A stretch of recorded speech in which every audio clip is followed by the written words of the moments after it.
Well, welcome. All right, just a few couple people here, but some more people might be joining us. So welcome, you guys. This is our how to host your first webinar, and I know it's a little bit intimidating, but I'm hoping by the end of this, I will give you the confidence. I will take away all your fears and all your questions you have about doing it. Because the first time it is a little bit intimidating, but after this, after the first time, it's so much fun. So let me just walk you step by step through it. While we're waiting on just a couple other people, we are going to get just a couple quick stretches in. If you're anything like me, like I'm a fitness instructor and I am having such a hard time staying motivated at home. So I'm really kind of getting out of fitness shape here, if you will. And this is after a couple months off from working. So when I go back to work, I'm going to be even more out of shape. So anyway, we're going to do just a couple stretches. Whether you're spending a lot of time at home or going back to work, you need these stretches. These stretches are the foundation of our job. Like if we're not healthy, if we're not feeling good, we're not going to be able to work. So in every video, I always do just a couple stretches just to empower you with ways to help yourself feel better in the day. Anyways, welcome again. If you're just joining us, my name is Cheryl Miller, and this is your How to Host your first webinar class. Welcome everybody. I'm so glad you're here. Hi, Heather. So anyway, we're going to start with just a couple stretches. So sit yourself all the way back into your seat here, and we're just going to kind of ground ourselves, center ourselves, balance ourselves. So palms up into your lap, and then just kind of lean against the back of your chair and close your eyes, drop your chin down just a little bit, and then just blow all the air out of your lungs. And keep pushing until there's no more, and then give me one last little puff, and then zip up your lips. And let's just take a nice slow deep breath in to about an 8 count in through your nose. You feel your diaphragm lift, your belly rise, your rib cage getting wider and expanding. When you get to the very top, hold it there, and then just let all of that air get in and nourish every single cell in your body. And then like you're breathing through a straw, very intentionally, just slowly exhale to about that same count. And as you're doing this, I want you to just kind of check in with tension levels in your muscles. Okay, so now when all that air is gone, go ahead and zip up your lips and take another nice, slow, deep breath in. So in a little bit longer, a little bit deeper, a little bit fuller than the last breath. You're feeling your spine getting taller, your chest getting broader. Hold it at the top. Let all of that air get into every single cell in your body. And then again, like you're breathing through a straw, just a nice slow, slow, slow exhale. This time after you're exhaling, feeling tension leaving down your neck, over your shoulders, over your arms, over your forearms, and out your fingertips and into the universe. And then when all that air is gone, zip up your lips. We're going to do it one more time. Nice, slow, deep breath in. Let that breath start right in your belly. Feel your diaphragm lift and open. Take it all the way up to the top to your clavicle, making yourself as tall, making your chest as broad as it can. Hold it right there. And then again, nice slow exhale. This time feeling tension leaving out of your neck, your shoulders, your mid-back, your low back, over your hips, your thighs, over your calves, and through the soles of your feet. And then just kind of release that energy down. So while we're sitting here today, if you start to feel uncomfortable, feel free to just sit up and stretch, move around, do whatever you need to make yourself comfortable. It's going to be a couple hours, right? We're not kind of just used to sitting, paying attention. So take whatever time you need to sit, stretch, get a drink of water, go to the bathroom, whatever you need. So we are going to start with 3 easy little stretches that need to be done pretty much daily. The first one is going to be a cat-cow stretch. This is called seated yoga for estheticians. I teach it in every class because stretching is so important. But to do this one, you're going to sit up nice and tall. I want your feet shoulder width apart. So they're as wide as your hips or as wide as your shoulders, and get your feet flat on the ground, okay? Get your spine tall so your shoulders are stacked right over your hips, and then cross your ankle right over your knee. You're going to place one hand on your knee and then one hand on your ankle. And this is just going to be a cat-cow stretch. So I'm going to open up the front of my body and then open up through the back of my body. So lift your eyes up to the ceiling. Take a deep breath in. And then exhale, and I want you to lower your chest down towards your leg, but your eyes are going to stay towards the ceiling. Now you're pressing your hand down gently. You're going to feel that stretch into your hips.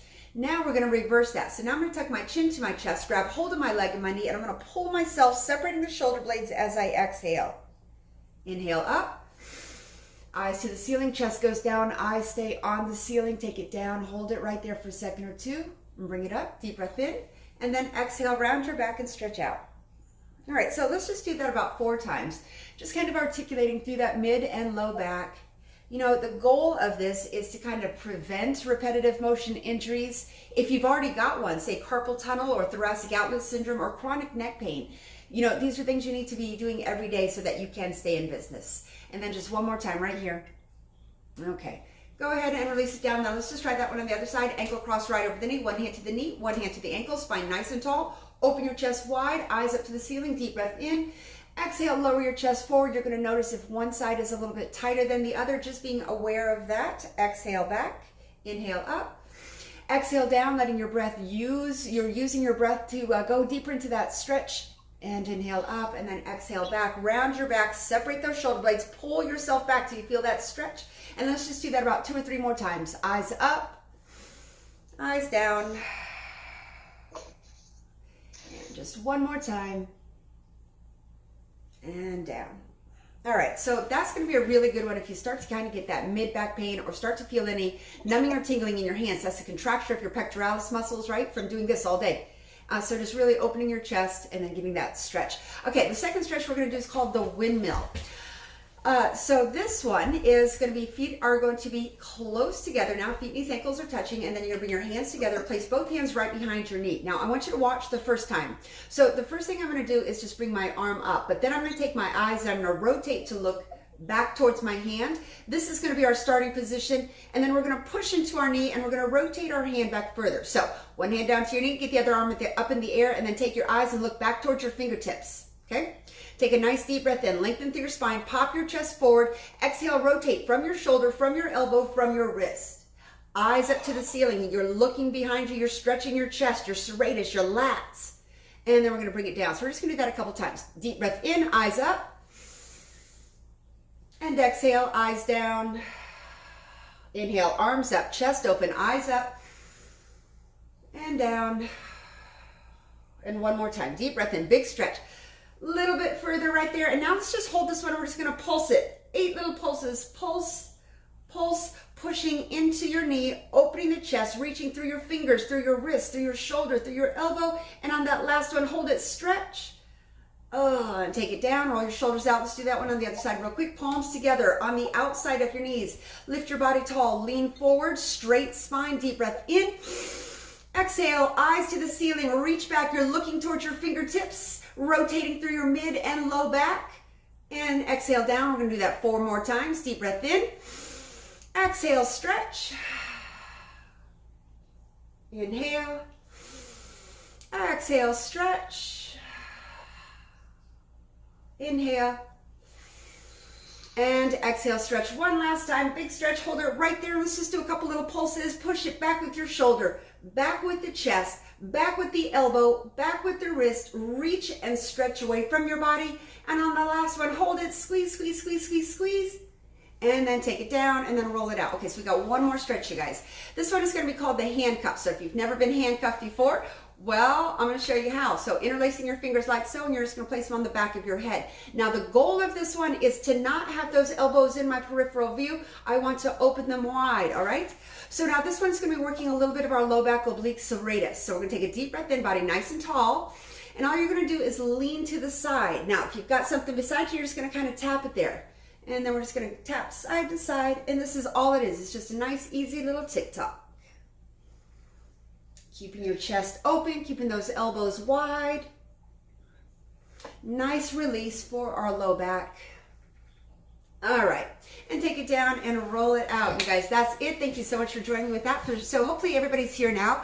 All right, so we're going to go ahead and get started. Hopefully you have gotten the email, you have gotten the manual, and we're able to print it out. You're going to need water for this, and you're also going to need a pen because I'm going to be giving you lots of notes. I just gave you kind of a brief outline because everybody's in a different place as far as where they're at with doing webinars or lives or even videos. So I'm going to break it down. You just need to take notes on the parts where you kind of need it.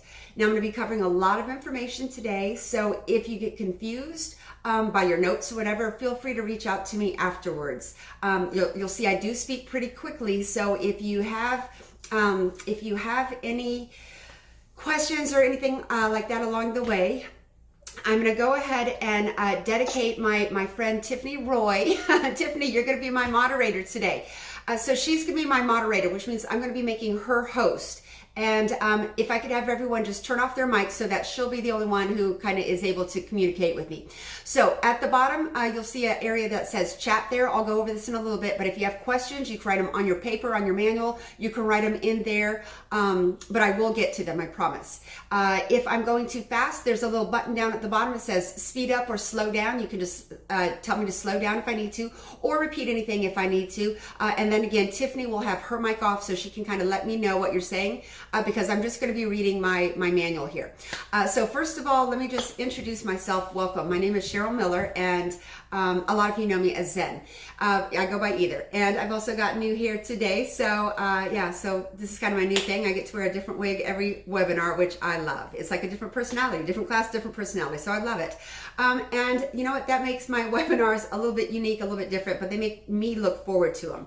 So today I'm going to be covering every single step of what you need to do for a webinar. It is not complex. It is not difficult. The biggest thing that's stopping you probably is just you, like you're too scared. So I'm going to get you over that scaredness so that you are full on ready to do this. Okay. All right. So you've got our manual. You've got your water and everything nearby. Let's go ahead and get started. How to do your first webinar. The very first thing that you need to think about is going to be your topic. Okay, so I'm going to presume if you are watching this that you probably already have a good idea of a class or classes that you would like to teach. So let's go a little bit more into that topic. Nothing, absolutely nothing under the sun is new. You're not going to reinvent anything. So do your research and find out, has this been done? Is it done on in a video on YouTube? Are there other videos out there? And if there are other videos out there, what are the prices that they're charging for it? And what do their videos include? All right, so take your topic. Miss Dan. Yeah. Make sure it's recording, please. They're not seeing the recording as before. Okay, well. Not yet. There you go. Thank you. All right, good. Thank you for doing that. And I'm also going to talk about recording as we get a little bit into this. But I will go ahead and back up so for anyone who missed that. All right, so we are picking our topic. Again, if you are here, you probably already have a good idea of what you want your topic or subject matter to be. So now you just need to do your research a little bit. Webinars are a pretty new thing, but do your research out there. Just do a Google search on whatever your topic is. Find out who's teaching it, what they're charging, and what's included. I'm not saying you can't do it if something's already out there. Yours just needs to be better, and I'm going to tell you how to make it better, okay? So first thing is get your topic. When you are choosing your topic, again, there's going to be competition out there. You're not inventing anything new. You need to be better, but creating something that is a little bit different or unique to you is going to be a niche. You can reinvent something. You can add a twist to it. It just needs to be better than your competition. So as an example, for me, the classes that I'm teaching are going to be like my Zen facelift.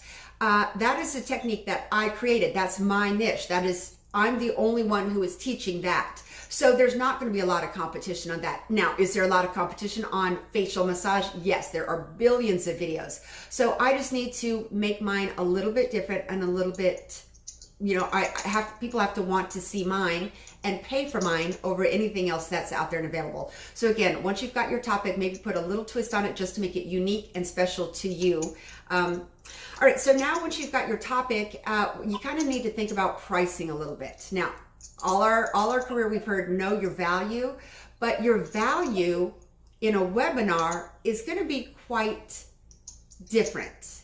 And as you get better in your webinars, I'm gonna go ahead and say, like, your value is going to go up a little bit, but no one's going to start as an expert in this. No one, not a single person. I mean, if you look at my videos from 3 years ago, I am a hot mess, and I mean an absolute hot mess. But it took a long time of me watching my own self to kind of figure out what I had to do to get it better. And as I got better, my prices started to go up. So as an example, now I'm an educator. I teach around the country, and I did live classes. My classes started off between $425 and $499. That's a pretty good chunk of change, and a lot of people, couldn't drive to my class. They couldn't afford the class. They couldn't afford the overnight to get there. So I couldn't reach a lot of people. And there were a lot of reasons why I couldn't. But with the webinar, now I can reach so many people in states I would have never gone to before, like Nebraska, Montana, just places kind of that are remote out there, but now they can join me at a really good price. So whereas before I was going for more money and smaller, more intimate setting, now with a webinar, I can reach a lot more people, but that price has got to be right in there. So again, do your research, see what other people are charging, and then get your price point. Now, here's the thing about it is, say you've got a class, say your class is $69. You can offer discounts. And the beautiful thing about discounts is whether you're talking to one person or 500 people, it's not costing you any more energy or effort So price it so people are going to be there and that they're excited and that you're over delivering what you promised, that you're really they're getting their money's worth no matter what you charge is the bottom line. So until you feel, kind of comfortable into this realm of teaching online where there's not that interaction, it takes a minute. Price accordingly, and as you get better, change your prices a little bit, but start modest. Always stay humble. Okay, so next is going to be, you need to decide on a date and a day and a time. So there's a couple of things that are going to come into effect here. The day. Let's talk about the day itself. Monday, Tuesday, Wednesday, Thursday, Friday, Saturday, Sunday. All right. It's not going to be hugely popular, but you need to base your day and your time based on your audience. Okay, so say your class is to teach stay-at-home moms. You would teach it, say, at 9 o'clock on a Monday. But if your class is going to be, like for me, geared more towards estheticians, maybe an evening class would be better where they're off work and they can watch it live. Okay, so that's going to be one end of it. What you need to figure out is if you're going to do a webinar and it's just going to be your webinar, and when you're done, you turn it off and you just say goodbye, thank you all for coming, and that's it. That's easy. But if you're going to be charging for your class and not everybody can make it, you're going to be limiting yourself to who's going to be there. And so a replay is going to be your option. And so if you're going to have a replay, it's not super important the day or the time because they can watch it whenever. But if you're not going to have a replay, and a replay is just, what I'm doing here is recording it. I'm going to talk a little bit more about my replays in a minute. But if you don't have a replay, the day and the time is going to be really important. You need to gear it around your audience. If you do have the replay, it is not as important. Okay, so as far as our topic, our research, our niche, our pricing, our day, and our time, are there any questions? You can go ahead and unmic yourself if you have any questions, or you can write it into the chat box and Tiffany will let me know. I'm going to take about 30 seconds here, grab a drink of water. If you have any questions, now is the time. And if there are no questions, we're going to go right into our next topic. Okay, moving on. So now you've got your topic. You've got a general idea of how much you're going to charge for it. You've got your day and your time. Next, we need to think about what you're going to need to teach this class. So for my class, for this one, all you needed was a manual. And if you're teaching something, students like something that they can follow by.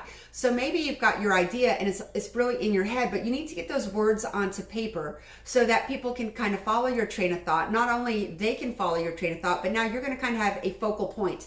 If you are going to be delivering a manual, make sure that you kind of stay in that manual so you're not jumping all over and people get confused. But if you're not going to have a manual, no problem. You can just get onto your thing. You can do demos. You can talk whatever. You can decide if you get the replay or no replay.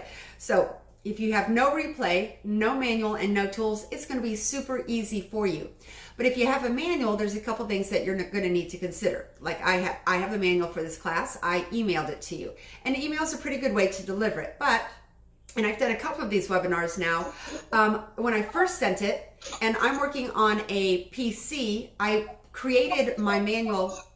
There's somebody who is on mic there. If you could turn your mic off.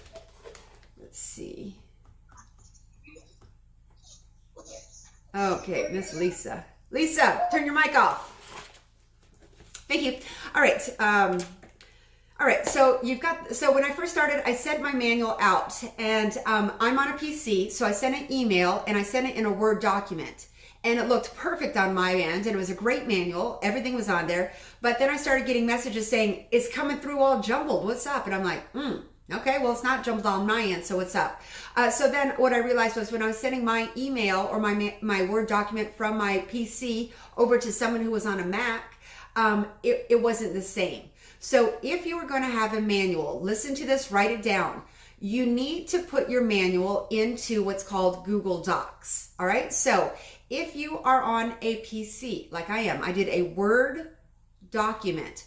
All you have to do is go up to where you save it, and you're going to save as, you're going to scroll over to where it says PDF and write that down. So just save it as a PDF. A different screen is going to pop up. that is the one that you need to send out in your email. Okay, you need to just save it as a PDF. When I first did it, I gave my students instructions how to convert it over to a PDF, but not everyone is tech savvy. So then I made the switch on my own computer, and now I send it out so that anyone who opens it is going to be universal. They're not going to have, you know, if when they started writing me back to say, oh, it's coming in and it's all blurry, oh my God, that was so much extra work on my end. So I'm giving you these tips to save you a lot of extra work. So again, if you're going to have a manual, make sure that you do that manual in Google Docs or save it as a PDF. I'm not going to go super into that, but if you have problems doing that, I can email you, or you actually can go to YouTube and just say, you know, how do I convert from a Word over to a PDF? It's a 30-second video, super easy, but make sure you do it. It will save you a lot of headaches in the end. Okay, so that's going to be your manual delivery. So now you've got it delivered out in a Google Doc. They've got it printed out. It's fantastic. But say your class requires tools to work with, okay? And a lot of classes do. That's something you really need to consider, and something that I really did not consider when I first started. So one of my first classes was a cupping class, a dynamic facial cupping class, and I was sending out this little guy right here. It weighs less than an ounce. I thought, and every person who enrolled got a set, a large one and a small one. It's literally ounces. I thought it would cost me maybe $1 to send. It didn't. It cost me $4 a person to send. And so you need to take that price into account when you are creating your class and deciding if you're going to do tools. Tools are great. I love them. But, you know, maybe you could have your students already have their tools. If you're going to do mail outs, let me tell you, it is expensive. I spent hours. Let me show you what it looks like. These are all my post office receipts. I was there for hours and hours and hours, and I spent hundreds and hundreds and hundreds of dollars. So if you're going to have a class and you need a tool, just think about that. It's a lot more than just you presenting your tool live. It's the whole packaging. Like, packaging took me hours, days. It took me days. And that was also a lot of money. And then the actual expenditure of mailing it out. So when you are pricing your class, if you're going to have tools, you need to include that price, the cost of the mail outs, and all of your packaging stuff into that price. Now, this wasn't hard because it's plastic, right? It was not fragile. However, my next class was with my gua sha stone, right? And this is a stone and it's very breakable. So again, I had to send all of these out. Now, even though there's a pretty big difference in weight, they were the same size to mail. So just know that if you're mailing anything out, it's gonna be extra packing, extra time, and extra money. Include that into your pricing of your webinar. Okay, so any questions on our manual delivery or our tools? Any questions? You can unmic and ask them or put them into the bottom area. Okay, moving on. Now, once you've got your class, your price, your day, your time, you've got your manual and your tools. Now we need to figure out which platform you're gonna go with. So what we're on is Zoom today, and Zoom is a really popular one. But you know what? It's not for everyone. Like, I was in a class a couple classes ago, and a gal reached out to me and she said, I'm gonna have to call in. I can't do a Zoom because Zoom is from China and I don't want them knowing my information. And I was just like, okay. All right. I mean, what do you say to that? Like, everyone is going to have their own things. So I'm going to talk about the different platforms out there and kind of the difference between them. I'm going to tell you, I use Zoom. Initially, you know, when this first started a couple months ago, they were having some problems with, I guess, people coming in who weren't allowed to, but they've got that figured out now. So I'm comfortable with Zoom. I like it. We're just going to take a little walk around Zoom so that when you are hosting, you are comfortable with it. First of all, well, let me just talk about a couple different options out there, and then I'll talk about Zoom a little bit more. So some other options out there are Cisco WebEx Meetings, GoToMeetings, Google Hangout Meets, Join Me, TeamViewer. Those are all just platforms for Zoom. So you can really just kind of Google Zoom and all these other ones will come up if you don't want to use Zoom. But I'll tell you kind of the things that you're going to look for in a platform. One is obviously, you know, clarity of picture. So that you can see people. Let's go ahead and talk about kind of the Zoom. I'll just go ahead and talk about this because of the one I'm on. Not that I'm partial to anyone. It just works for me. It's easy and I've got it figured out. All right, so there are a couple different Zoom packages that you can get. First one is going to be your free option of Zoom. And it's a little bit limiting. But if you are just starting out on webinars, going to see if you even like it or if you're good at it, definitely just go for the free one first. Here are the limitations on it. You can only have a 40-minute, that's 40-minute webinar. After that, it's going to cut you off. So think about your webinar. If it's going to be more than 40 minutes, don't go with the free one because you're going to be like, and then you get cut off and they're going to be like, okay, what just happened there? But anyway, as far as practicing it, yeah, use the free one and get used to it so you can get used to walking your way around it. So your free one, obviously free. The next one is going to be your pro version and your business, your pro and your business model ones. The pro is $15 a month. The business one is $20 a month. So it's not a big investment. I mean, I'm doing 2 webinars a week, so it is a very small investment for me. But if you're just getting started, if you're not sure, just do the free one to start and then see if you'll need more. And if you do, like I said, it's not that expensive. But these are the things that you're going to want in your platform. You're going to want it to have the ability to record and store. All right, now storage is a big thing. Like my webinars are 2 hours each. That takes up a lot of storage. So you want to make sure that you've got enough storage space. And it's going to give you, like when I pop up Zoom, it's going to say, all right, do you want to store it on your computer or do you want to store it in the cloud? That's going to be your decision. But for me, I always store it in the cloud. Once it's stored into the cloud, if you want to retrieve it, I mean, it's 2 hours worth of talking. It takes a minute to get down. I'll tell you how I retrieve it and send it back out to my students after class. But you are definitely going to want the cloud. Make sure that you've got enough storage. Now, storage is going to cost you a little bit extra. For me, I've got Google storage. It's about, I'm going to say either $2.99 or $4.99 a month, but I'm doing a lot of webinars, so I need that extra space. If you don't, all right, you could have your free Zoom and you could also have just your regular storage. Just get what you need. Don't pay for anything until you find out if you need it or not.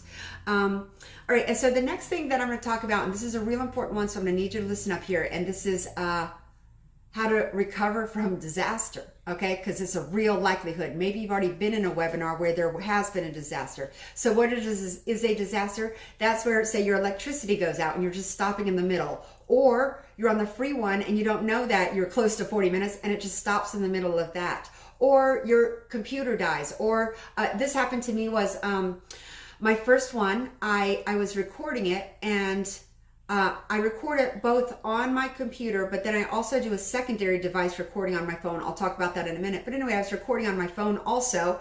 And at 45 minutes, it said, you're out of storage. And it completely dumped it. Like there was no retrieving it at that point. So whatever device you're storing it on, if you're going to do your webinar from your phone, make sure you've got storage on your phone, that time and space capacity. Okay. So on that note, say, like I'm on a Samsung, so that's what I'm talking about. For Apple, it'll be a little bit different, but you want to go to your gallery. That's where you have all of your pictures. Go to videos, pull up all your videos, and you want to delete any long videos. Now, once you delete those videos, hopefully they'll be backed up in the cloud.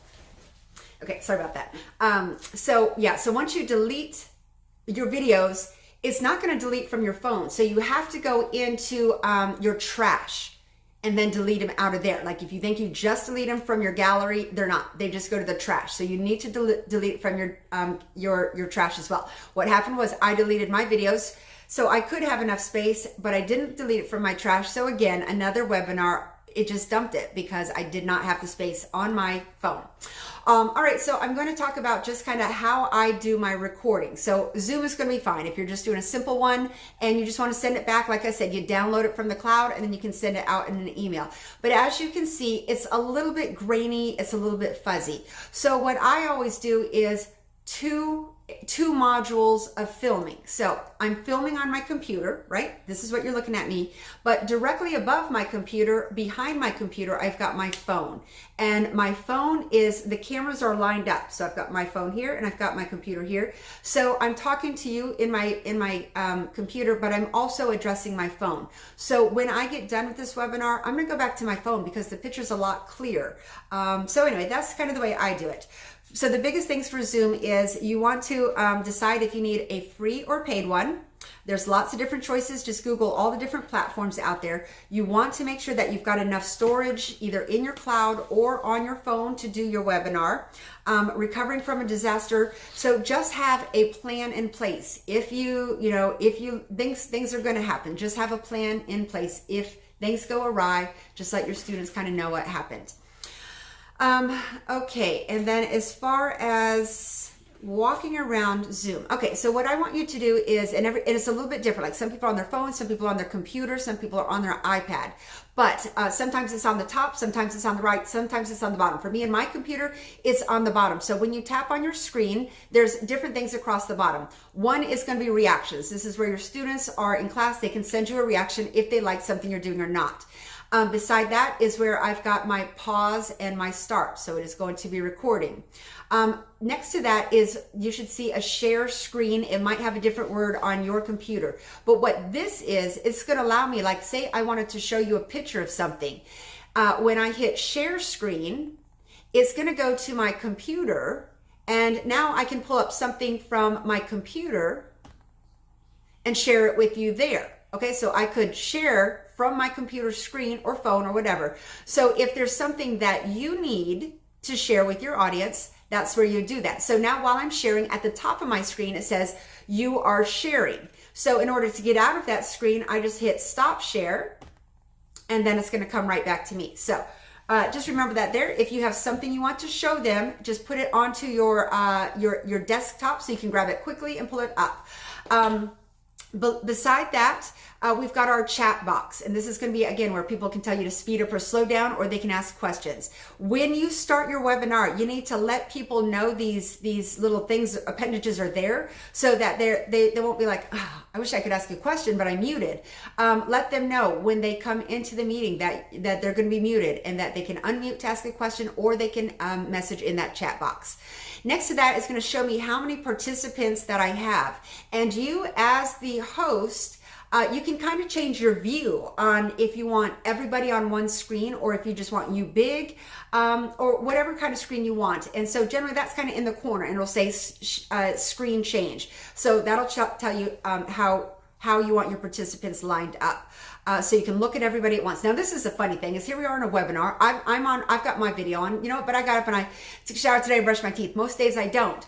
So I understand that a lot of people are not going to want to have their computers, their camera on. And that's not a big deal, because now I'm just talking to you. You could be there in your pajamas. You could be there naked. I don't care. But in some videos, say you're doing a demonstration, you're gonna need to see what they're doing physically. So you're gonna say, all right, so for this next part, let me just have you turn on your camera. But a lot of people are just, really shy. They don't want their face shown, or they don't want their roots shown. I get that.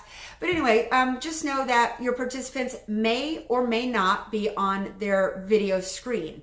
And don't be sad if they're not. It doesn't mean they don't love you. It just means that they're not super comfortable having their face shown. So just get used to that. I mean, the whole transition from teaching a live class to an online class is really, really different. But that hardest part is really just you're not having that interaction with your students. So if you can't even see their face or see what they're doing, I mean, that makes it even a little bit harder. But just know, just keep talking, just keep your focus, do your thing. They're there, they're listening. Maybe they're grooming their cat while they're doing it, so they don't have to be 100% focused, but just know they're there. That is the hardest part of doing a webinar, is just talking to a screen and not really having that interaction with students. Okay, and then the next one's going to be the security, so that you can set your security of your Zoom. Beside that a little bit, I can go to stop screen, and when I do stop share, it is just going to go to my picture. So if you don't want to have your video shown, say you're in a webinar, you don't want to have it, you could just do that, and just a picture will pop up. At least that way you know who's sitting there. And then on the next one, it's going to go to mic mute. All right, so you can mute yourself, you can mute all of the people in your class, you can unmute all the people in the class. But I'm gonna tell you one thing about that mute button, it is magical. if you're in class and you're trying to teach a class and everybody is unmuted, you're going to go bananas in just a few seconds because there's dogs, there's kids, there's people talking, there's TVs in the back, and you can't even hear yourself think. So for me, you can set once you do your webinar, you can kind of set your parameters. Like for me, I offer everyone when they come in, they can be on video or they don't have to. But when people come into my meeting, they are automatically muted. So you want that mutability no matter of your platform. I'm going to talk about a really, really big part now, and this is having a moderator. A moderator is just a friend who is just watching your webinar and can kind of keep track of things. But as an example, Tiffany is my moderator here. So in order for me to make her my moderator, what I can do is take me off as host and make her my host. And it's really just a little button you click to decide who's the host. So if I were to make her the host, now she could kind of keep track of things. She could do the screen share. So I could say, hey, Tiffany, could you pull up that picture? And she'd say, yeah, okay. But also if somebody pops in and they are not muted, she can go in and she can mute them. But she's just kind of like my eyes and my ears. While I'm talking, I'm not paying attention to everything else. So that moderator is just a helper. And I highly recommend it, especially for your first one or two. Depending on how complex your webinar is and long is going to determine if you need a moderator as well. But I definitely recommend it, at least on your first couple. Okay, so as far as your platform, Zoom or any other platform that you have, just did a real quick walkthrough. Are there any questions about Zoom that you want to know before we go into our actual prep and setup? Just gonna grab a quick drink. If you have any questions, you can type them out or you can unmute yourself and ask. So, hi, can you hear me? Yeah. Hi. Okay. So you can share your screen and you can share images. Can you share a video? I have a webinar or a class, a workshop that I've done, but it's a video, and I'd like to be able to share that and then pause at the appropriate times. Yeah, so I'm not 100% sure if you can do it at every level of Zoom, but I know I can. So when you're picking which level of whatever platform you want to ask that question. Can I do a video? But yeah, you should have that ability too. Pictures and videos, like PowerPoints, like if you have slides that you want to show, you can do that as well. Yeah, so you can do that for everybody. Now let's just talk about slides for a quick second. If you've done a couple webinars and you see people and they're just sitting there and it's just slide after slide after slide, you know what? You could read that. You don't need someone to read it to you. So I want you to think about when you're doing your webinar, kind of don't have too many graphics. Do not get too dependent on graphics. They're there to hear your knowledge, so let that be your shining point. Don't put too much energy or effort into a giant slideshow. Just give them a manual. They can follow along with you there. Okay, so hopefully that answered your question. Any other questions on our platforms? Okay, all right, so we're gonna go ahead and move on. And so next is gonna be your setup. And you guys, this is the big one. And this is I'm gonna just mark it down, every single thing that you need to do. If you get your setup, you're not going to have any problems. So let's just talk about what a setup looks like. All right, so the first one is going to be camera angles, and this is a funky one, right? I never even cared about camera angles, but I'll tell you this. I went to the Skin Games International Skincare Show 3 years ago, and I had to walk the red carpet, and I'm like, hey, I got my res on. Do I look pretty? But no, but everybody else is like, oh, hey. Yeah. Oh, okay. So I'm like this. So let's just talk about body angles for a little bit, because these people are going to be looking at you for a long time. For me, I generally just kind of go with a straight on angle, but I don't want to be looking down, right? That's going to give me a double chin, and that's going to give me a lot of hollowing out through my bony structures.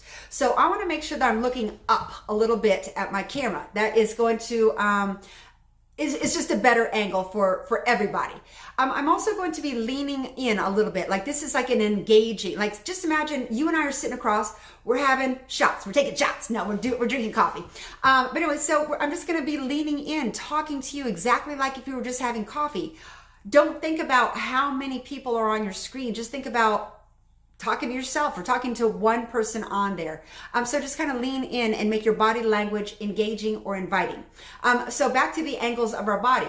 Forward is great, but you also want to dress in a way and make sure that is flattering for your body, because I've done things that look terrible and I'm like, oh my God, I look like I'm 6 months pregnant in there. So put your camera on and look at your angles. Front on is going to give you one certain angle, but also a lot of people kind of like to sit to the side. This is just a little bit different body angle, so play around with it. Get your camera lifted so that you're looking up at the camera, and then adjust your body so that your body is centered in the screen.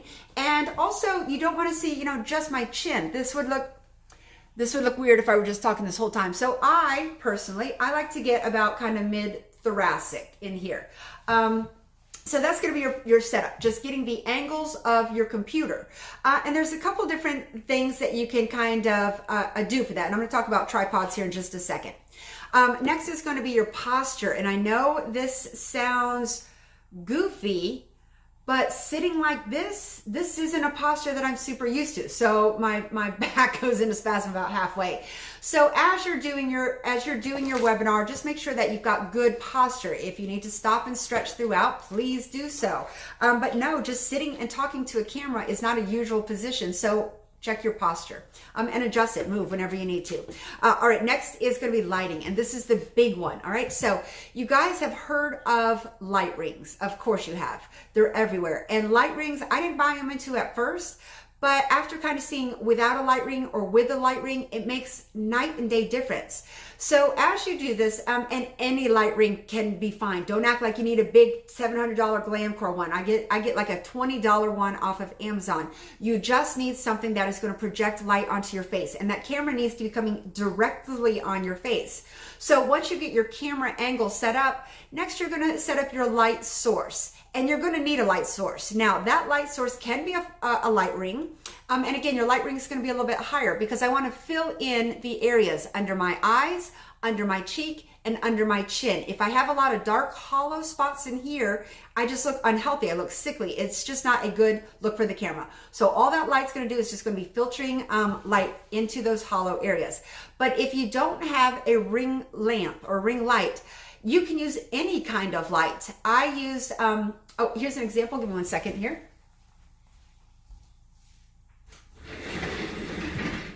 So what I did was I would take my mag lamp, which would be my light source, and then it's just a rubber band that is on here, and I would slide my phone right in here, and then I'd have my mag lamp here, and then this is how I would do videos. So it doesn't really matter your light source, but just make sure that you have a light source. I mean, I used any light around my house just to get that light projected on your skin and give you a better camera view.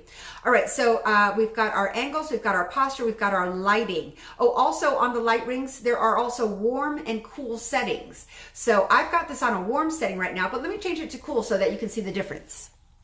And it's literally just the click of a button. All right. So that's going to be a cool setting. It doesn't make a big difference. Actually, I kind of like cool better. But anyway, you've got your cool and your warm settings. So play around with your ring light. They're not expensive. If you don't have a ring light, just go with any lighting source you can. But make sure that light is coming directly at you. Make sure that your cameras are directly in front of you and that you're slightly looking up. Okay, so that is going to be it as far as our setup. Next is what to wear. All right, this is always a funky thing, right? So when I'm at work, I have my uniforms, and I love my uniforms. You know, I spent 20 years in the military, so uniforms are like, when I put on a uniform, it's time to go to work, it's time to get busy, and it's no different than my aesthetics field.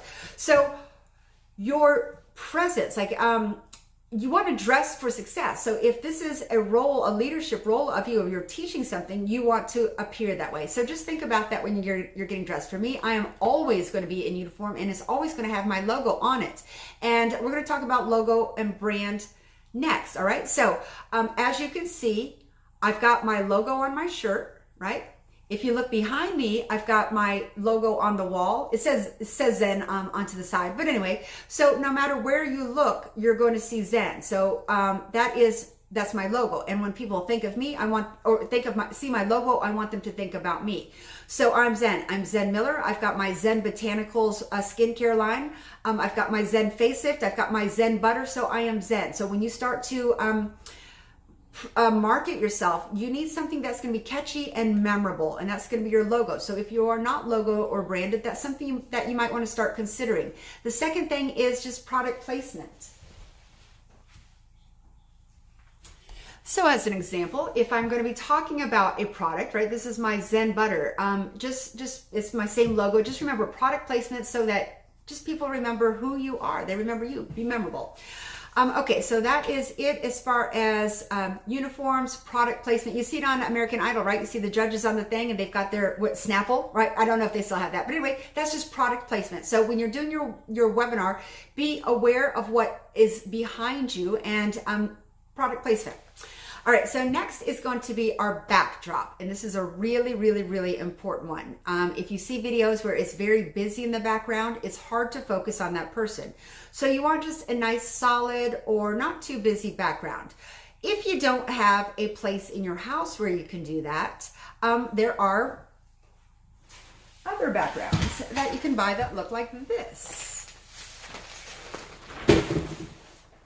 All right, so you would just hang this up into whatever space you have, and then that's going to be your background. So a lot of times I do it in my closet. I'll just put this background up and then I'll sit in front of it. And so it's an easy way to clear out the clutter and have just a nice, unobtrusive background there.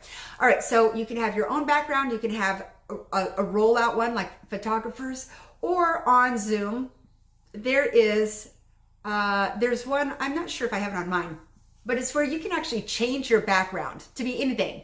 You know, Golden Gate Bridge, Eiffel Tower, right?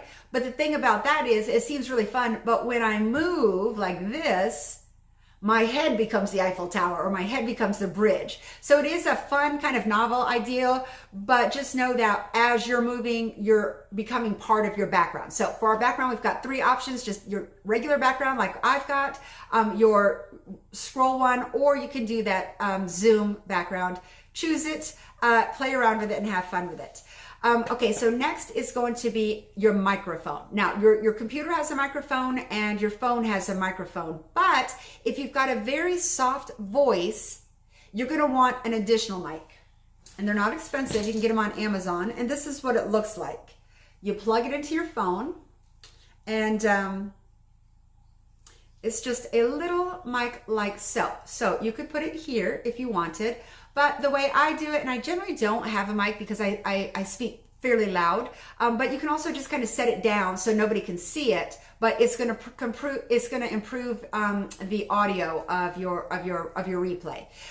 And again, getting used to looking at yourself in your webinar. I mean, that's literally the hardest part, but record yourself, do it a couple times so that you can get used to the way your mouth moves, the way your face moves when you speak.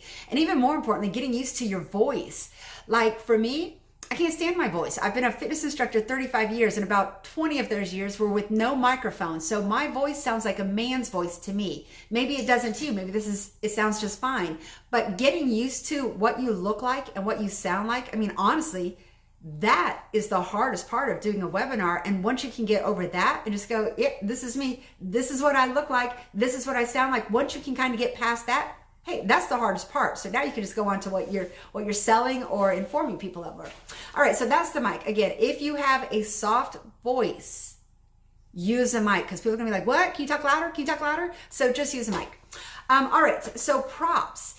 If you are going to be doing demonstrations or demoing any type of tool or piece of equipment, you want to make sure that they are right nearby so you don't have to do a lot of off-camera time. Just make sure that everything is right nearby for you. Dual sources for video, and this is what I mentioned just a few minutes ago, but I've got my camera. Right behind my camera, I have got my my phone. The camera on my computer and my phone are lined up. So now I've got 2 recording sources. Why I like that? Because if one dies on me, I've still got my backup source. And that's important to me because all of these are going to be replays. And I don't want to go, yeah, sorry guys, I wasn't able to, I'm sorry, yeah. Okay, well, maybe we'll do it again one day. But no, just have that backup. You won't be sorry. You don't necessarily have to, especially not if you're just doing a free webinar or anything like that. But if you're going to replay it, have that alternate source. Okay, next is going to be do not disturb. This, yeah, dang it. This is one I had to learn the hard way several times. So if you're recording on your phone or your computer, it doesn't matter. If you're going to have pop-ups on your computer, it'll go bring, and you'll hear that in your webinar. If you are getting a call, if you're recording on your phone, if you're getting a call or a ting that you are getting a message or anything like that, turn on your do not disturb. Not only on your phone, you need to think about, phones in your house, your doorbell, things that you can't control, like a train going by, the garbage truck, a lawnmower. I mean, all of those sounds are going to be really, really prevalent in your video. So that might, determine on what day and time you're going to do your video. Like, the garbage man's coming this day at this time, don't do the video then, because you can't really block out that sound. It's now just part of your webinar. So yeah, your phone, kids, pets, right? So lock your door. You see lots of webinars where children are walking in. They don't know. It's not their fault. So you just need to kind of be prepared when you do this. So lock your door, turn your do not disturb on, smoke alarms, music, turn off that background music. They're here to hear you, not the background music.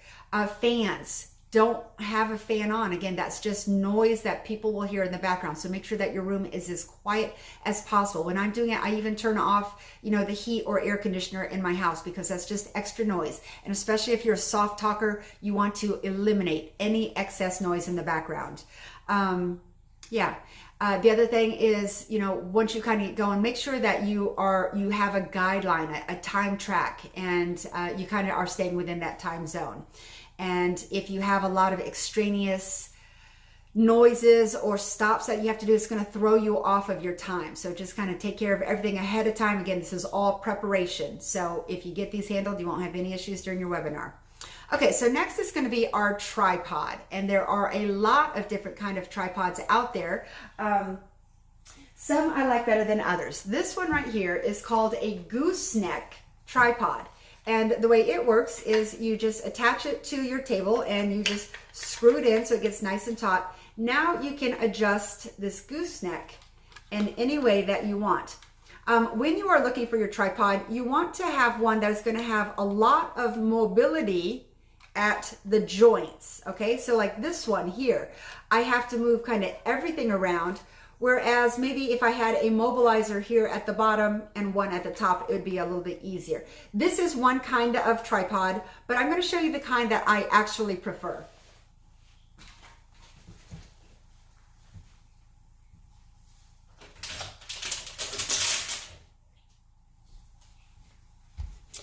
Okay, so this is the kind that I like. It's just a little one, but it has the ability to go up to about 3 feet. I like this one because at the head here, I can take my camera and I can angle it down. Like say I'm working on a client and I want to webinar that, or I'm demoing on a client and I need to look down at my client. You're going to want that ability to lower your camera down. Some of them don't have this, and not everything is going to be filming at this height. So this is the second one here. So this is going to be kind of my ball and pivot joint here. Again, so if I needed to lower my camera, I've got an opening in front so I can tilt this forward, and then I can tilt this forward. So this is going to allow me to have that down angle if I'm going to be working with a client. But also it is super mobile. Say I wanted to look up. I really, really, really like this one. It's going to run you about $20.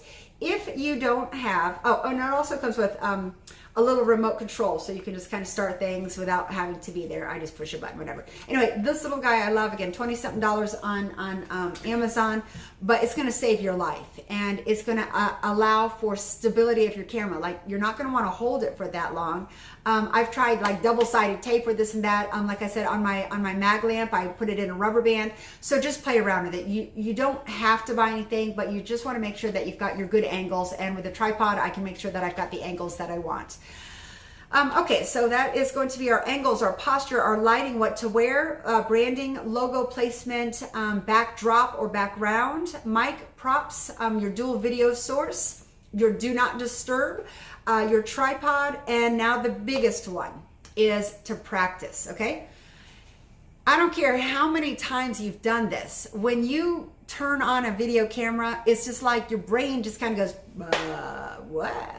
what was I talking about? It takes a minute for you to be able to really get your online personality, your online personality, if you will, right? It's different than if you're recording. Like, here's a true story. I first got into doing videos when I entered into the skin games, and I had to submit a 2-minute video every week. And so when I first started out, my husband, who's a teacher, he videos for a living. I'm like, babe, can you do it for me? And he's like, no, I'm busy. And I'm like, he goes, I'm not going to do it for you. I'll show you how to do it. And he showed me, and it was, it's a challenge to learn at first, but then I learned it. And all of this will be a challenge for you at first until you learn it and until you do it. But once you do, it's going to be easy. So anyway, I started a videotaping for the skin games. Like I said, I was a disaster, but I really had to start watching myself. I'm a hand talker, so I'm all, and I'm looking, you get seasickness watching me. So plant yourself, keep your body movement small. It's fine to still talk with your hands, but just watch kind of your body movement and keep it, in screen, and keep it small. People are really listening to you. A lot of people aren't watching, so don't overdo it on the hand movements. But just practice and practice and practice. Practice in front of a mirror until the words slide out of your mouth like butter. You don't even have to think about it. They just come out. Now, if you're going to do a webinar, you want to be the source. You want to be the expert. That doesn't mean you need to know everything about it, but you need to know enough about it to teach, especially if you're going to be charging people for this class. So be the expert on it and practice so that you come off as the expert and not a person who is just trying to do a fast, cash grab here and try to sell you something that they don't really have a good comprehension or understanding of anyway. All right, so that is your practice. Practice in front of a mirror. Practice your, practice your elevator speech. Like, why would people want to take your class? Like, practice. You froze there. Okay. Yes, that's the other thing about online platforms is every now and again they will freeze up. You guys freeze up out there, and if you just kind of let it ride out, it usually clears itself up. Anyway, you guys, I cannot stress the importance of practicing. There's nothing worse than not being prepared and having people watching you not be prepared. It's happened to me several times. I hate it. So now I have a little checklist so that I am prepared no matter. All right, and then also for your setup, you are going to want to identify who your moderator is if you're going to have a moderator. All right, so before we go on any further, for prep setup, you want to look at your angles. You're slightly looking up. You want to look at your posture. Make sure that your posture is good and that you can sit in that way for the entire time of your webinar. Your lighting, you can have any kind of light you want, but you want it directly coming on your face to fill in any lines. Your brand or logo is what you're going to wear. It's going to be how people identify what you're selling with what you're doing. The backdrop, make sure it's nice and clean. You can buy a backdrop if you want, or you can use the automated ones, which I don't really recommend. You have your props, whatever you're going to use for your video, make sure that they are right nearby you.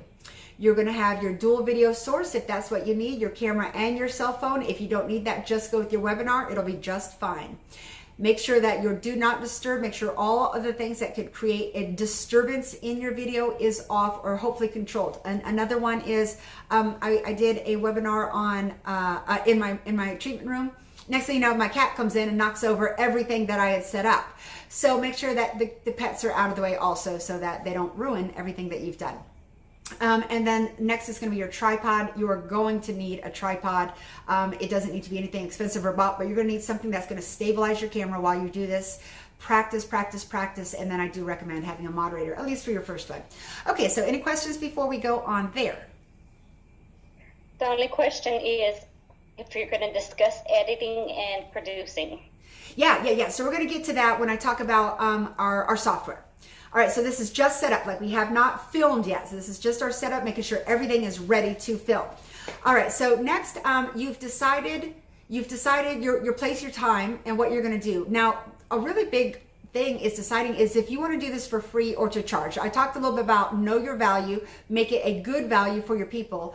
But if you're just starting out, I'm going to recommend that you do one or two for free. I did a couple for free, and I'm glad I did because I learned a lot in those. Like, I've been doing online videos for years, and when I first started out, I didn't trust myself live. To be honest with you, I'm a control freak, and I had to be in control of the information that I was disseminating out. So I would record it and then I would edit it and change the lighting or filter, whatever. I had to be in control. With the webinar, you're giving up that control. You're going live. So it's an entirely different set of fears, you know? And you just have to be okay with that. But if you've got your manual, you know your content, and you've got your setup, you're going to be okay. But again, I'm going to recommend just to do 1 or 2 for free, just to get your sea legs under you, just to figure out how to run Zoom and stuff like that. Also, one thing you can do is just do like a beta tester, like to say, okay, you guys, I'm doing a webinar. I just need to do a dry run. This is going to be good for a couple ideas. It's going to, you know, make sure that the content that you're giving is good. Like you might need to whittle a little bit of that content down, but also you need to work on timing.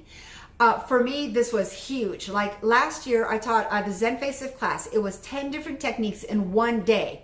And so each technique took me about an hour to teach live. And they kind of built upon each other live, right? It took me about an hour. But then I switched. I took one of those units and now I'm doing an individual webinar by itself. And it's not taking an hour. It's taking 2 or more hours.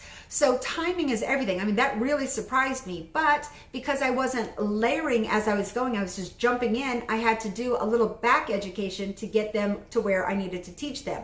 So just be aware of timing. Practice and timing is going to be everything. Like here we are already 1 hour into this webinar, and I haven't done it before, so hopefully I can get through everything, but you've got to practice that, okay? So again, free, give it a couple tries, but then when you start to charge, you know, just make it fair and make sure that you're delivering a good product.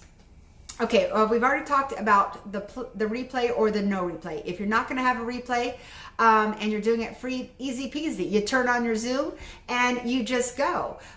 Clients or your students will pop into class. Now, not everybody's going to show up at the same time. So that's why it's important that if people come in late, that upon entry you have them muted so that they don't make a little noise when they come in. If you are going to record it, again, have your dual source if you want, or you can just do on Zoom. But again, when you send your replay, it's going to look pretty grainy. It's not a super quality. You know what? I'm just grateful to have this kind of technology, but it's got a long way to go. And for me, I record on my phone just for a better picture. So the replay or no replay is your choice. The charge or no charge is your choice as well. I just want you to be prepared no matter what you do. Okie dokie. So let's go into words that you're going to be using. All right, so say now you've got your webinar and you're practicing. I want you to, I'm sorry, I just keep having hair all up in my nose. I want you to think about the words that you're going to be using and not make any promises that you can't fulfill. All right, so as an example, I was talking to a girl yesterday and she was telling me that she wanted to do a permanent hair reduction webinar. And I said, okay, that sounds great. However, no hair removal is permanent. So watch the words that you're using. If you're saying permanent hair remover and the hair is not permanently removed, you're going to get people asking for refunds or all kinds of stuff. So just watch the verbiage that you're using and make sure that the words you're using are what you're actually delivering. All right, so now we're going to talk about replay. If you're going to do a replay, you can send it just from Zoom. If you want to do a recording, say you don't want to do all webinars, you want to actually film a video and just see how it works out that way. So, like for me, I got more comfortable filming a video, editing a video, and then producing and releasing the video instead of a webinar. It takes a minute. Anyway, I'm going to talk to you about a couple little time savers if you're going to do that.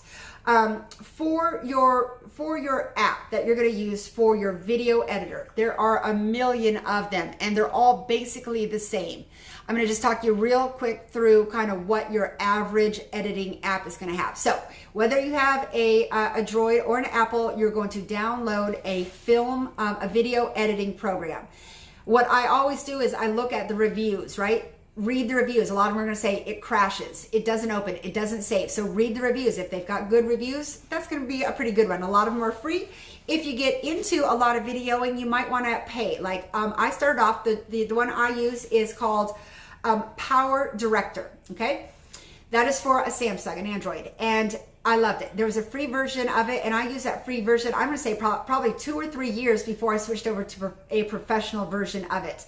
But it's basically this. You're going to download your app. You're going to take your video from your phone and you're going to drop it into that app. It's going to put it onto a timeline. Like, you know, I've been doing this for an hour, so I'd have an hour-long timeline. But say I wanted to chop out certain little spots, like when I went to go get up and get stuff. I just want to chop those out, clean it up a little bit. Once you drop your video into that timeline, it's called Splice and Slice. There's going to be an editing button that says Slice or Splice, and you just hit the area on your timeline that you want to start it, and then you hit the area in your timeline that you want to stop that splice. And splice means just to remove a section out of that video. So you hit it at the start and you hit it at the bottom. You splice it. This section right here, there's going to be a garbage can. I just dump it into the garbage can, and then it's going to splice my movie together. So if you've got your video, you just want to take out a little bit, splice, dump it out, slice it in, and you're good to go. But when you're looking for your app, you want to just make sure that it has a couple things. You want to make sure that it has the ability to record a long enough video for however long your webinar is going to be. You're going to want the ability to crop your scene. Like, so when I crop mine, I crop out anything that's extra. That being said, when you are videotaping, make sure there's not a lot of extra garbage around you that you need to crop out. So when you're setting up your angle, you want to kind of get that angle set up just right so you don't have to do a lot of cropping. You also want to make sure that it has, if you want anyway, a filter, so you can change the filter. You can soften the appearance of skin. You can speed things up or slow things down. Now, I really like that, especially when I'm teaching a technique where I'm moving very, very quickly. I can slow my video down. Some of them have where you can add in stickers. You're definitely going to want ones where you can add in text. These are pretty normal for every video program out there, but I just want to make sure that you know the things you're looking for. So slicing, adding text, adding stickers, cropping, and then filters. The last one is going to be music, and this is a huge one. Oh my gosh, I cannot believe how huge it is. So when I do my videos, I always put music to it because I just like music. But you know, I'm 51. If you remember decades ago when music first started coming out, you could download it anywhere and nobody really cared. Nobody cared if you download it. But now in this last year, they really care. So if you download music or attach music to your video that you haven't bought or you're not authorized to use, they're gonna pull your video, and they can either pull it off social media or they're gonna say, all right, you know, in 92 countries, 30 seconds of your video music cannot be played. So do you want to, you know, play your video with no music or with partly muted? Anyway, if you're going to use music in your video, during any video, make sure that you have purchased that music and you are allowed to use it, or they will come down on you. They've come down on me plenty of times, and it's really just, you know, deleting that video. But my thing to you is, if you don't need the music, don't add the music. That's kind of what I've gone to. Okay, so as far as our app, check out all the different apps. One that's going to have a good reputation or a good reviews for your phone. You want to make sure that it has your abilities to slice or splice your video, text, stickers, speed, filters, cropping, and like for mine, I have the ability to add music, which I can add because I paid for that program now. All right, so I think we're ready to kind of move on here. Are there any questions about the app that you need to download if you want to either record your video on or do a replay video? If you're using Zoom, you don't need an app. If you're using Zoom, all you need is that Zoom app. You can record it and replay it. But if you want to do one that you can edit, make sure that you've got that editing app. And just take a look at the reviews out there. Okay, so you guys, we are continuing on to our prep in order to get ready to do our webinar. So now we've got our class, our time, our price, and we know how to get everything set up. Now it is time to promote our class, all right? So you need to figure out what your strength in promoting is. For a lot of people, it might be email or text message. For some people, it might be social media. Now, if it's social media, maybe it's going to be more towards Facebook, or maybe it's more towards IG, or maybe it's both of them. But you have got to get the word out that you've got a fantastic webinar coming up. You need to let people know what that webinar is and what the price is and what it includes. All right, so that is going to be your social media. Now, here's the craziest thing. Aside from having comfort on camera with your voice, with your face, You also have to get over the fear of rejection. I mean, doing a webinar, you're becoming very, very vulnerable, and that is the scariest part of doing a webinar. It's just like, say you have a birthday party, send out RSVPs and nobody answers because they're too busy to anymore. So you're sitting there at a party and you're just waiting to see if anyone's going to show up. It's it makes your stomach nauseous, just going, oh, please, somebody be here. I don't want to just do this webinar sitting by myself. So it's scary. So like I said, start your first ones, a couple free, and personally invite people. Hey, I'm doing a dry run of my webinar. Would you mind seeing it out? Give me some feedback.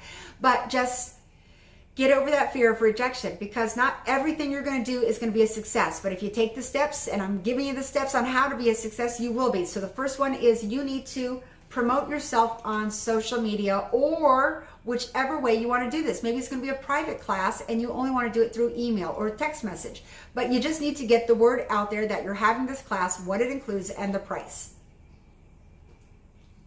You're going to be nervous, but just get over it. Listen, nothing ventured, nothing gained. But it takes time and it takes confidence to be able to do a good webinar.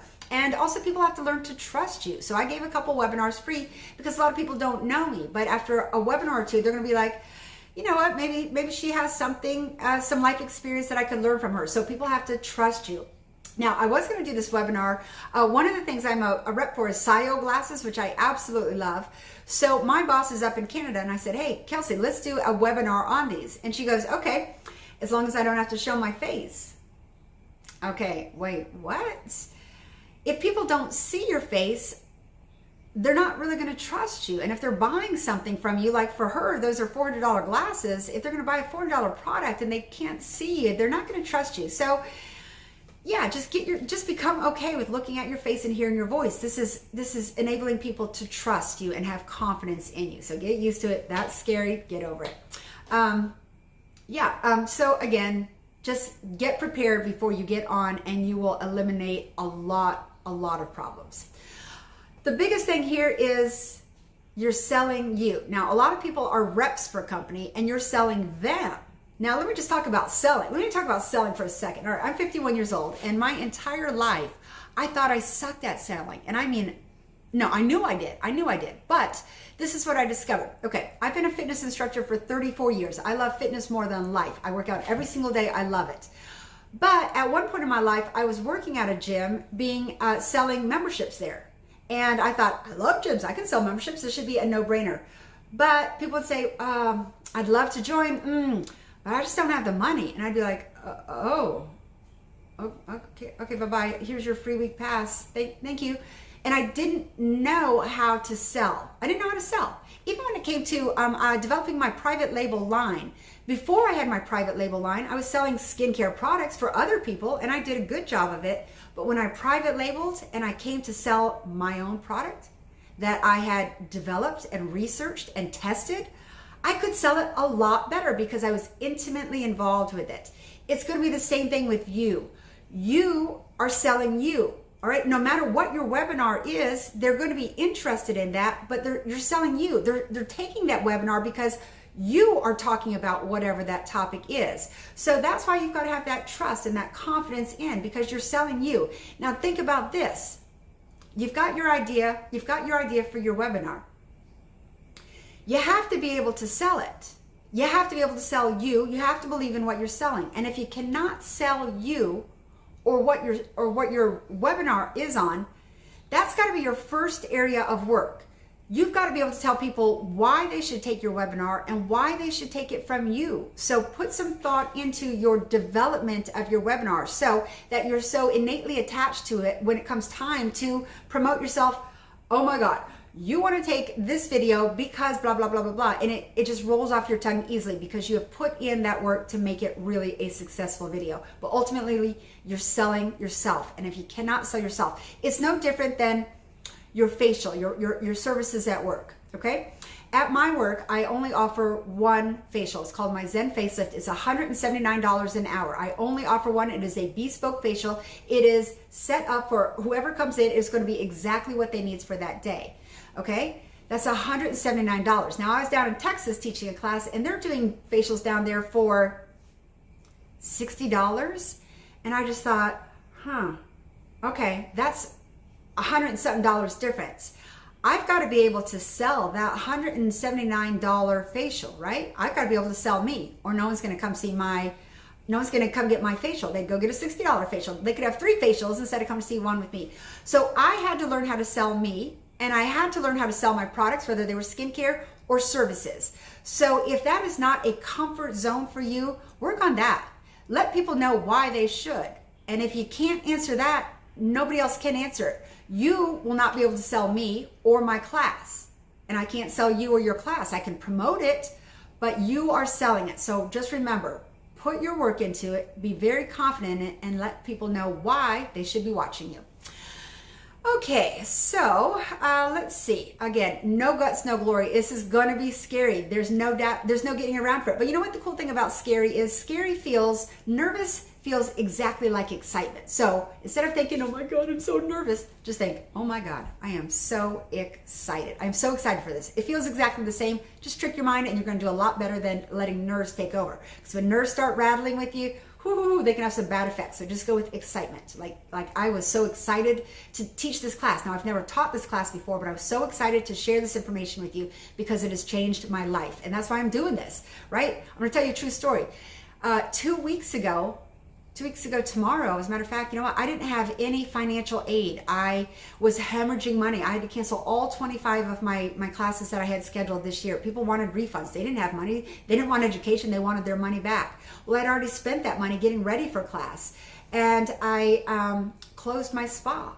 My spa was for sale. It was a turnkey operation, but I ended up closing it. I had to move everything home. So I went through a really, really low place, you know, like I didn't know how I was going to pay these people back. I had everything in my house. Every day I walked by it, I would cry for weeks because it was just a failure to me. Not through any fault of my own, but I had nothing, and I had no means for financial support. And one day I just kind of lost it. And I was just like, that's it. I need to take off. I threw some stuff in a bag and I just took off for the weekend. I just needed time to figure out what I was going to do. And I was just tired of crying and being sad and feeling useless and helpless.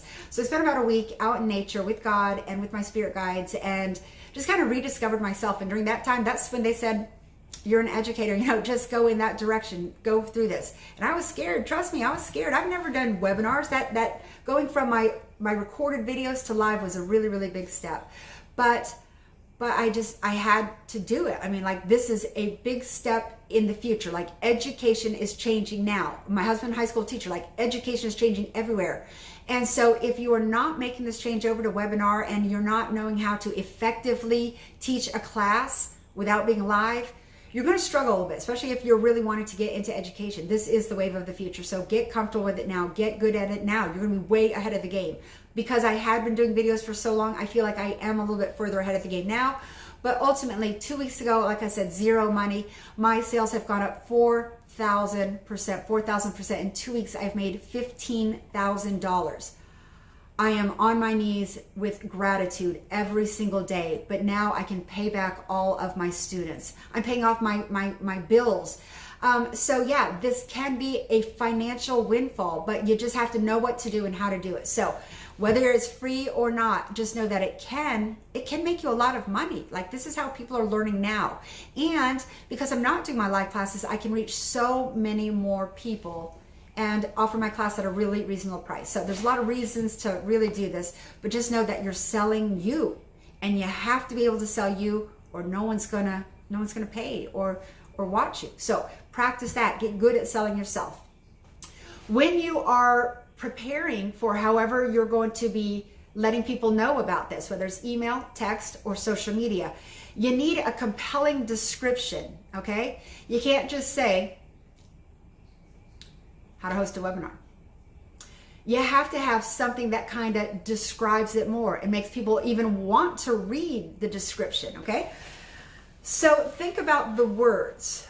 Words are important, even when you do your webinar, okay? So people aren't looking for a lot of fluff. Here's an example. I taught my dynamic facial cupping class. Now, if I were to say to you, all right, listen, I've got this dynamic facial class.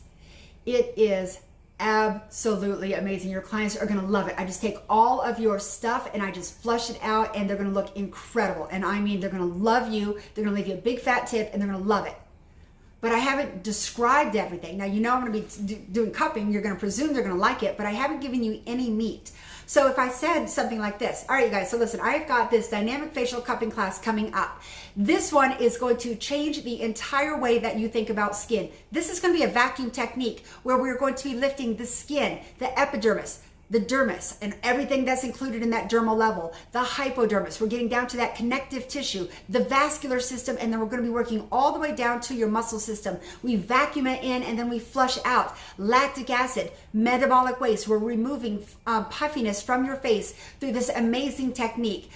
All right, so one is going to be more describing. It's great. It's fantastic. I love it. They're going to love it. It's amazing, but it's not giving me any meat. And the other one is kind of describing what's going to happen. Now, I'm still excited about it. It's still going to give me those amazing results, but I'm just using more descriptive words. So this is going to be the same when you're in your webinar. Watch your words. Again, don't make promises. Don't say, all right, we got permanent hair removal, because it's not going to be permanent. And then don't throw in a bunch of adjectives. Just use words that are going to describe effectively what you're trying to get across. Here's an example. Say, all right, you guys, today we're going to learn how to do a massage. So get your client face down, and they are just going to love this technique. It feels amazing. But what your idea of what an amazing massage feel like might be relaxation, more Swedish. What my idea of an amazing massage feels like is deep. Elbows through the rib cage, deep into the table. So that variance of an amazing massage is going to be vastly different. So just know, when you say something's amazing, it might not be amazing for me, maybe only amazing for you. So just use your descriptive words and not adjectives. It will go a lot further. Those are things people are going to remember. Okay. Let's see. So that's going to be your description. So let's talk about if you're going to be doing social marketing to promote your class. There's a couple different ways you can do this. Once you come up with your idea, you can do a couple different things. You can schedule your webinar, all right, and then you can post your webinar on social media. That's going to give people the first idea. That's what you're going to do if it's free. Now, if you are charging for your webinar, you need to get that Zoom link to them in a different way. So not everyone has access to it, just the people who have paid for it. But if everyone has access to it, you can just post your Zoom link on social media and talk about it there with your compelling description and maybe some good pictures. But if you want to kind of promote it beyond, you can do what's either called a boost or a sponsored ad. So when you are promoting this, and I recommend that you promote it from your business page. That's going to connect your business to you. So for me, I'm Zen Miller on my civilian or my regular page, but I'm the Zen Institute on my business page. So anything that I'm going to be doing business-wise, I'm going to start on my business page. And then I might share out to my Zen Miller page, and I might share out to different education groups, but it's all going to be starting right from my business page, so people know that I'm a business and what my business is, the Zen Lounge and Institute for Higher Learning, so that they can come back to it if they get lost or if they need to find it again. But again, if you type in Zen, you're going to kind of find me. Zen Miller, Zen Institute, Zen Butter, Zen Botanicals, you're going to find me. So just have people be able to get in touch with you. So you can do what is called a paid or a sponsored ad from your business page. So once you create your post, it's going to say, do you want to boost it? And you can say either yes or no. Now, if you want to do just an organic boost, this is where you just share it to your friends, share out to different pages. You're going to get the best results from your organic boost. That is literally just you sharing it organically and people seeing it organically on their news feeds or anything like that. Beyond that is called a sponsored ad or a boost. This is where you are paying for people to see your ad. And it can be as little as $5 or it can go up as much as you want. With that, you're going to hit the boost button at the bottom.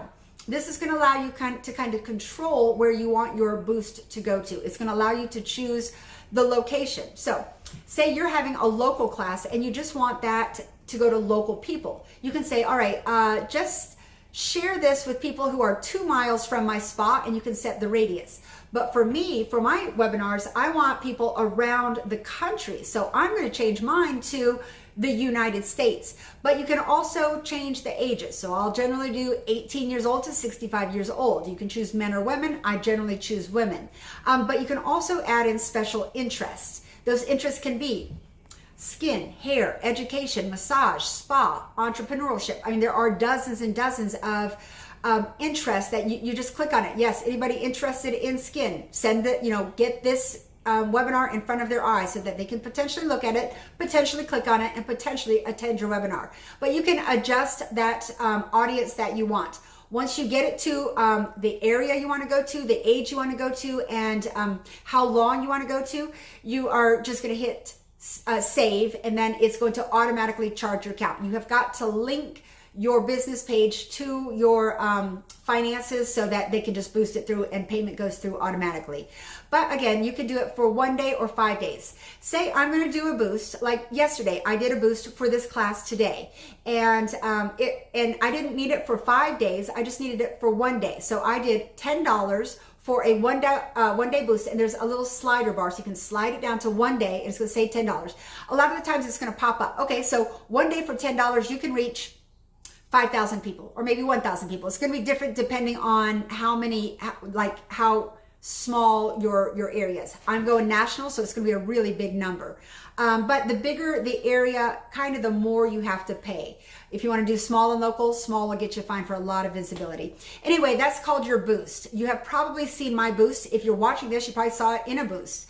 But it's going to say at the top sponsored, and that just means that you have paid for that ad. So now when you're out looking at your social media feed, if you see a sponsored on there, just know that that's anybody like you who has just paid money to get their ad to be seen. And it's a really good way to do it. I mean, it's always changing, but I will generally boost in my classes, and it's been working out pretty well. But no, you can do it through text or through email or any way you want, but you just need to get the word out there.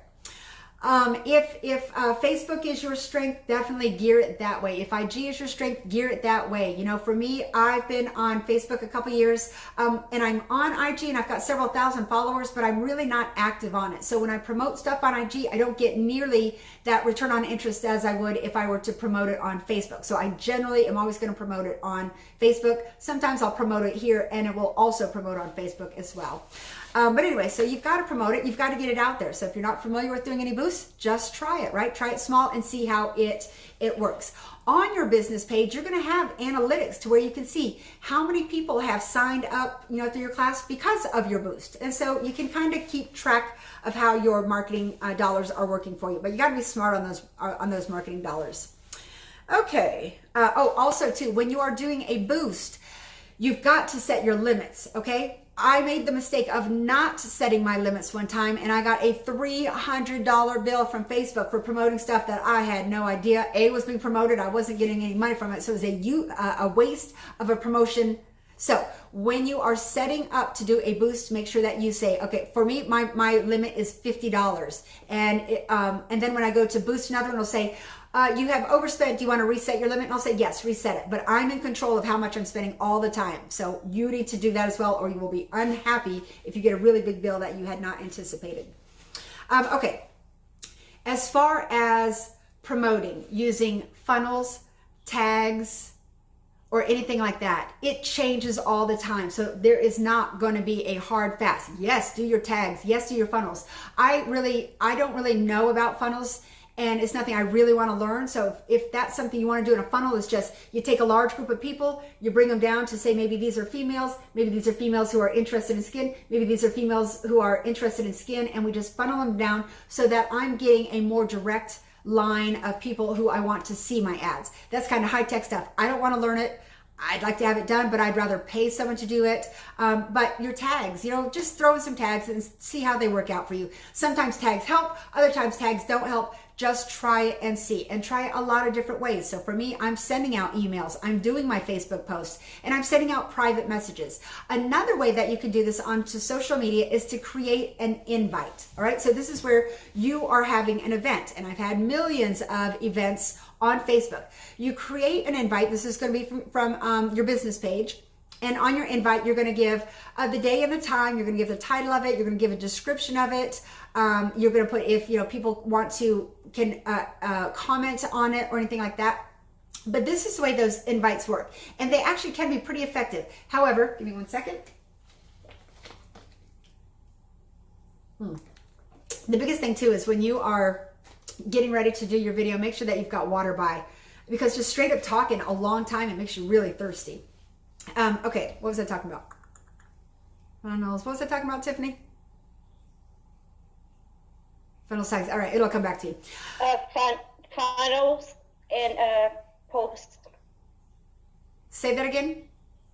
You were talking about your posts, your funnels, your tags. Oh, okay, yeah. So the funnels again. So the tags, just give it a try. Invites. That's what it was. All right. So if you do an invite from your business page, there's going to be an option there where you can say share. I just want to share this invite. You're going to go through your friends list and you're going to go, I want to share with you. That is not a good idea. Make sure you write this down. If you're going to do an invite, do not share your invite. What happens when you share your invite is it goes from your computer to a general file of all of the invites that they have received. They're not going to see it in their direct message. So unless they're pretty savvy with Facebook and know how to go to their invites to see all of the invites that they've received, they're not going to see yours. So the chance of them seeing your webinar is going way, way, way down. The way you can get around that is if you're going to do an evite, copy the link, and there's 3 little dots on there. You hit the 3 little dots, and one of the dots will say copy the link option. Copy the link and then do a direct message to whoever you want to invite it to. Okay, so just copy and share it. That way it will go directly to their direct mail and they will see it. A lot more chance of them seeing it than if you send it to if you just shared your invite.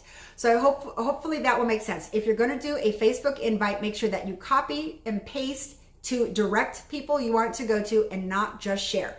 Any questions on your descriptions, on marketing or boosts, on IG or Facebook, on marketing dollars or how to set your limits, or on funnels, tags, text, on music, again, make sure that your music is paid for. One of the last things I want to talk to you about too is, say you're doing a webinar on a service or a technique. Like I do techniques all the time. So the way my service sells is, okay, so I did one on gouache the other day. I have my students do half the face. This is actually a brilliant way to do marketing, because and this I discovered through my husband. I would do a before shot and then I would do an after shot and then put them together. Now, if you've got a trained eye like us estheticians, you can look at it and go, yep, less crow's feet, less 11s. Look at those nasal labial lines. Oh my gosh, that looks amazing, right? But if you don't have a trained eye, you look at them and go, did they change their shirt? So the average untrained eye cannot look at that. But the way I do is I'll do half of the face so that you can look. This side was done with massage or cupping or whatever. This side was not done with it. And I'll draw a line straight too. So you can see that side to side. It's brilliant marketing. However, and this part I hate, on social media, you cannot promote a B&A, no matter how good it is, no matter if it's my technique, no matter if it's my client, no matter if it's an extraordinary before and after, you can't. Because according to Facebook guidelines, those are not normal results. And so you're promising something that if somebody doesn't get those results when they do this, it's like false advertising. So they don't let you do it, which is pretty frustrating in our field, where before and afters are what sells our services or our products. So just know that going in, if you're going to promote, do not have a B and A on there. Okay, so that is it as far as getting ready and kind of promoting. Now, once you've kind of got your promotion out there, whether you've boosted it or sent emails or texts, now people, if you're going to be charging for the class, now you have to have a point of sale, a POS. And this is how people are going to be paying you for your class. Now, if you've got a business, you've probably already got a Square or something like that. That's not hard to do. You can send invoices to them. You'll just need like their email or their phone number. You can do it through Square or whatever your point of sale is. But for me, I've got an online commerce page where I sell my classes and my products and my tools. And so I would just connect that point of sale to my promotion so that they know right where to go to sign up for class. So if you're going to do it through a text or an email, you want to include your phone number or your email address, and you want to give the pertinent information like what the class is, how much the class costs, and how they can sign up for it. If you're promoting in a lot of different places, you have to kind of keep track of everybody. So for me, it's easier. I just put on my e-commerce, they sign up automatically, and then I get notification for my e-commerce page. But no matter how you're doing it, just make sure that you follow up. So if people have questions, yeah, it's a webinar, huh? I'm going to text you the Zoom link, or I'm going to email you the Zoom link. However you want to do it, just make sure that you've got that ability to people either to sign up for it or that you could just send out their Zoom link. All right, so now let's just talk about the day of the webinar. We've got our setup, we've got our camera, we know how to record it, we've got our light, we've got our manual, we know what we're going to say, we've practiced it, so we're feeling pretty good. I just want to talk about a couple things that you want to make sure that you do before you actually start your webinar. The first one is you've got your outline. So time management is everything. Like I said, my class that took an hour live took me 2 hours in webinar. So do that dry run so that you can get a pretty good idea. So let's see, I'm an hour and a half into this one here, and I think I will be able to get through just fine in 2 hours with still leaving time for question and answers.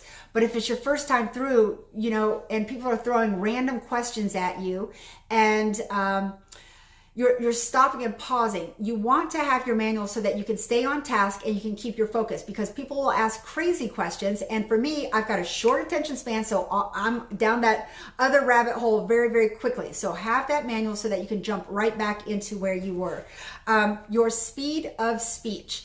Now, you're probably thinking I speak very, very quickly, but this is actually me slowing down. This is me going way slower than my normal speed of speech. You have to enunciate the words, and you have to speak at a speed that people can understand. I didn't think this was a big deal. Now, I'm what you call a gamma energy. I vibrate at a very high level. I speak fast, I think fast, I process fast. And that's all I knew. And so I presumed everybody was like that. But what I realized is when I was teaching in different parts around the country, not everybody's like that. So just realize how quick you're speaking. And also too, like Tiffany, my moderator, she's down in Louisiana. She speaks a lot slower than me, and she speaks with a completely different accent. So just being aware of how you speak. Some people might not know that accent. I did an expo in North Carolina a couple years ago, had a beautiful gal come in and do a sugaring expo. But she had an accent, and it was very difficult to understand. So record yourself, watch yourself, and then make sure that your words are clear and easy to understand, and that you're not talking too fast or too slow. Keep your thoughts clear. Don't go off too many little bunny trails, because people will get bored and lose interest. Keep your thoughts, keep your focus, keep on your manual. The biggest thing is kind of finding your online personality. So when I first started, doing online videos, I'm like, okay, so this is, and I was just like mechanical. Like I could not find my comfort zone. I wasn't sure how close to get in. I wasn't sure what I was supposed to be doing. But what I realized is I wasn't being myself. I wasn't being natural. It was just like this weird person I didn't even recognize. It wasn't engaging at all. So then I just said, all right, let me just do me. Like, let me just pretend like I'm teaching a live class, or I'm just teaching to one person. And that's what you need to do as well. So find your personality. That is the hardest part. I had a gal, hopefully she's in this class, and she said to me, Cheryl, I have like resting bitch face. Like I do not have one of those faces where people want to watch or listen to. Well, you know what? If you have something to say, change your face, or change your appearance, or change your body language so that people will want to listen to it. If I just sat here and spoke mundane and unexcited about anything, no one is going to listen to me or pay attention, and they're not going to refer me. This is the thing. When you've got your first webinar, you're going to create your audience, those people who want to hear what you have to say. And you know what? You did a good job, marketing it. But here's the beauty is once you kind of create your audience, it's your audience that is going to grow your audience. Like say you watch this and you're going to have two opinions. Yes, this was a good video. Yes, I got a lot of information out of it. Or no, that was a waste of my time, energy, and money.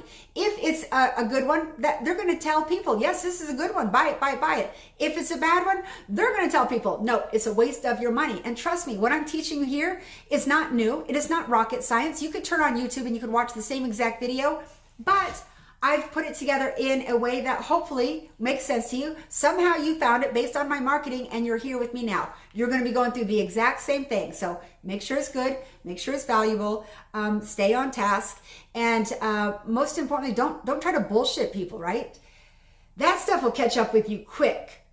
I learned this again in the skin games. You had to compete. I was chosen as a semifinalist. I went down to California. When I was there, there was a horseshoe group full of all of industry leaders, and I was sitting in a chair right in the middle. They were asking questions about my services, about my products, about my techniques, and there was no way I was going to bullshit industrial leaders of our field. And the pressure of that, of me having to know exact answers, was a lot. But if you're in your webinar and someone throws out a random question, you're like, I'm not sure.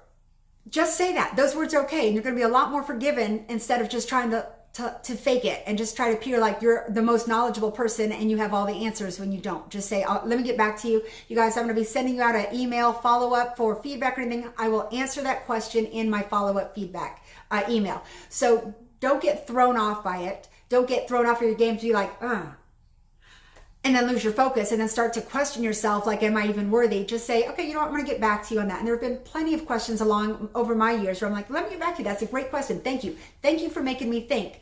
And I love questions when I'm doing webinars or live classes because it does make me think. Everybody has different conditions and life experiences. So they're going to come at it a different way than the way I thought about it. So don't get tripped up by any questions that people ask you during your webinar. Answer them and just move forward. Do not get befuddled. Okay, so before you go on, there's a couple things you need to check. One is your uniform straight? Is it good to go? Because I've done ones where I've got a button undone. This is when I had bigger boobs. I don't have big boobs now. But anyway, do you think anybody in my class bothered to say, yo, sister, you got a little boobage hanging out there? No, not one person told me, nor would anybody step up in a webinar or anywhere and say, you got spinach in your teeth or lipstick on your teeth. So do that little mirror check before you go onto your webinar. Make sure everything is nice and alignment and tight and not going to come undone or untucked. You want to check your teeth for anything that is in there. You want to check your nose, see if you got any bats in the cave, all right? Weird things happen. I've been talking for 2 hours. You know, I might spit while I'm doing this, and I don't want to be like, you know, you just play it off like, oh yeah, sorry about that, you know, wipe off the screen, whatever. If you've got a booger that flies out of your nose. Or another thing is like, I'm on a sofa right here when I teach this. So when I move, I did this the other day, and I just kind of moved and it sounded like I farted, right? So now you got to kind of recover from that and be like, oh wait, no, that wasn't, okay, never mind. Anyway, just don't get tripped up if anything weird happens in your videos, because it's going to happen, and don't let it just ruin your day. So you're checking your tags. You want to make sure that there are no tags hanging out. A lot of times I'll wear something new in my videos and I'll have a tag hanging out. So check for tags, check your teeth, check for lipstick. Make sure that you've got your water nearby because you're going to get thirsty. Yeah, check your eyes. You'll make sure there's no eye boogers in there. And if anything happens, like during your video, you know, you're talking a lot. So you'll see me do this, right? You just kind of get a little lip goop in there, and it's just from talking. So wipe it off. Have a napkin right nearby. So if you need to blow your nose, you don't have to, you know, stop and blow into your sleeve. But things are going to happen in your video. So just make sure that you are prepared. All right. And I think, oh yeah, let's go ahead and we're going to talk about things to avoid. These are things that you absolutely need to avoid in your video. Looking around too much. And this is a hard one to really kind of break the habit of.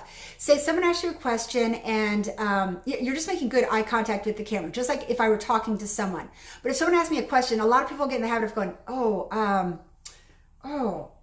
And so if you're spending a lot of time looking around, it's kind of distracting. So if someone asks a question, just go, okay, yeah, that's a really good question. Let me just think about it for a second, but just maintain that eye contact and don't get into the habit of looking everywhere except forward.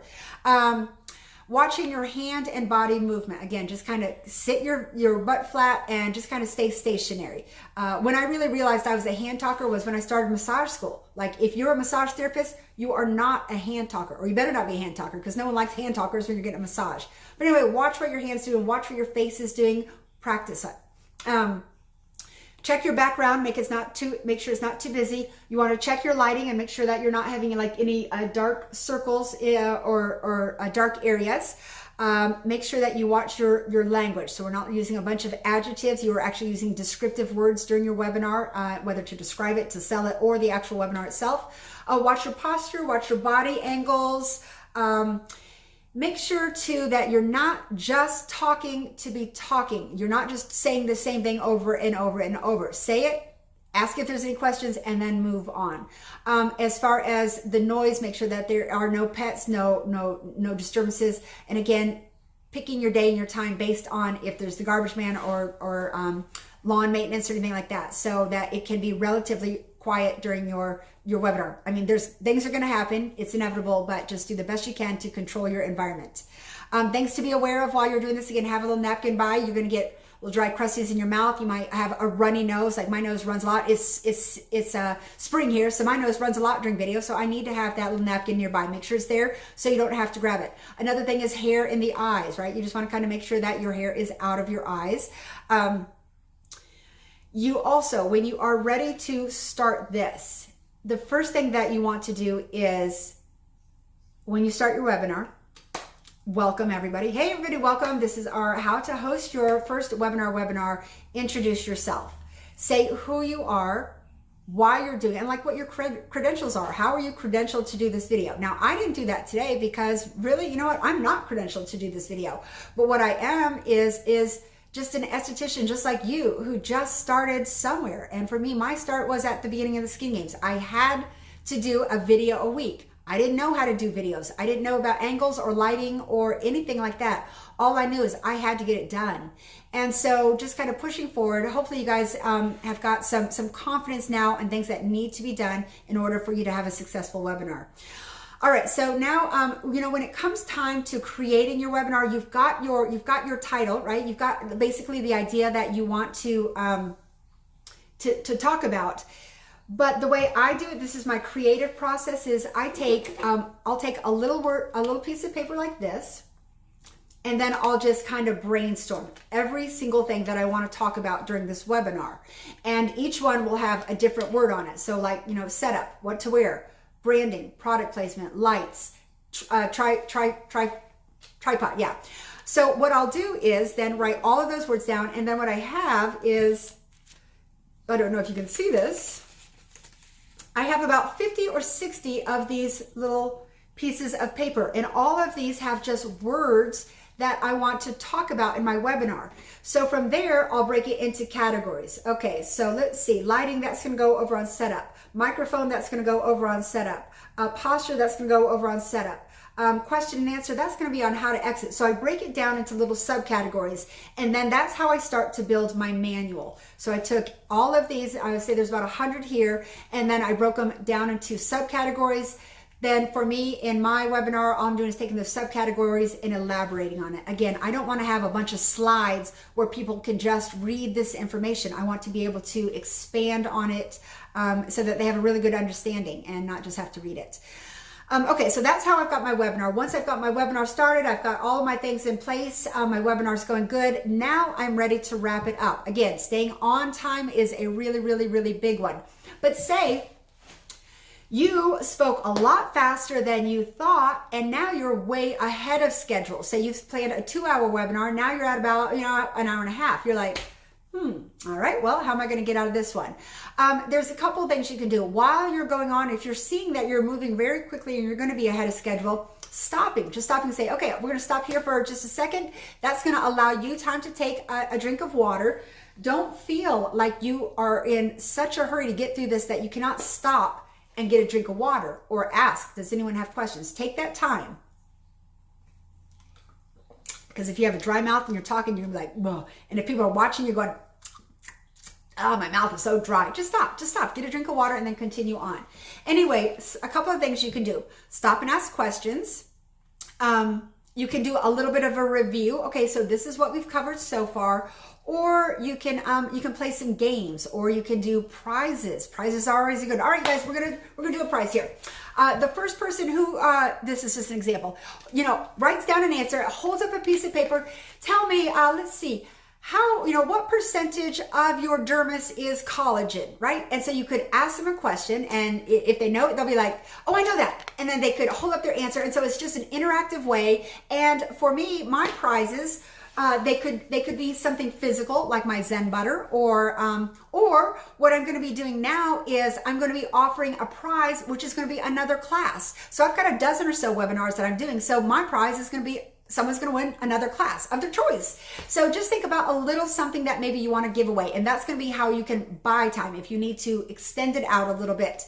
Now say you are behind, and I'm behind a lot. So now you have to really think about, I'm glad I took a few minutes to get questions along the way, because now I'm late and I don't have that big question and answer session at the end, or I can't see what's in my chat box to see what questions people have.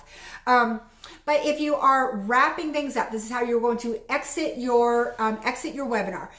Thank everybody for coming. You guys, thank you so much for being here today. It is an honor and a pleasure to be your instructor today. Show gratitude for them to being here. They've given up their time and their money to be here. So be thankful. You also want to do a review. All right, so let's just cover everything real quickly. I'm going to just go through it real fast. If you have any questions, please let me know.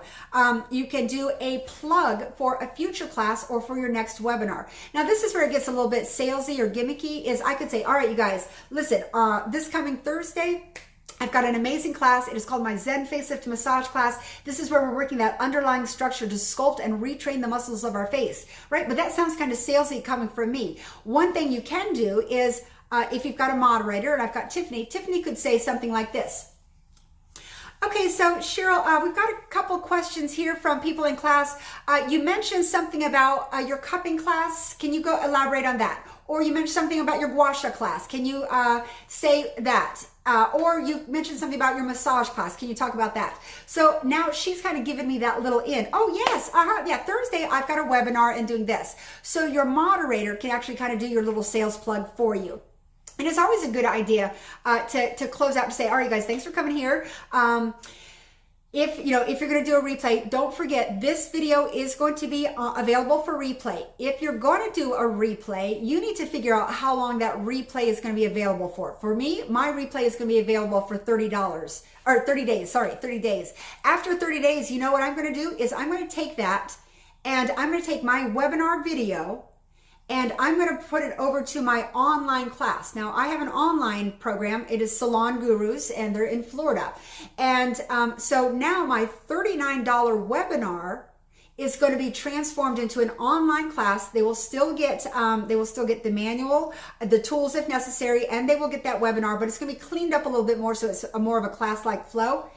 And the only difference is instead of $39 online, it's going to be $139. So I let people know, you guys get this, because when it goes over to Salon Gurus, it's going to be $100 more. So I would also kind of do a little plug that way.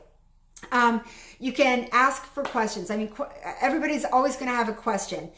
The biggest thing is if you get flustered, if you forget what you're talking about, don't feel like you can't break eye contact. Just glance down at your manual. Don't get in the habit of, okay, things we need to be aware of. Don't look around too much. Don't use your hands too much. Just have a bullet outline, know your topic so that you can expand on it and really just keep good eye contact and good body engagement and keep the class moving forward. People can read the manual on their own. Do not read it to them. Okay, so you guys, that is it. I'm just going to do a quick little review, and once we're going along, if you have any questions.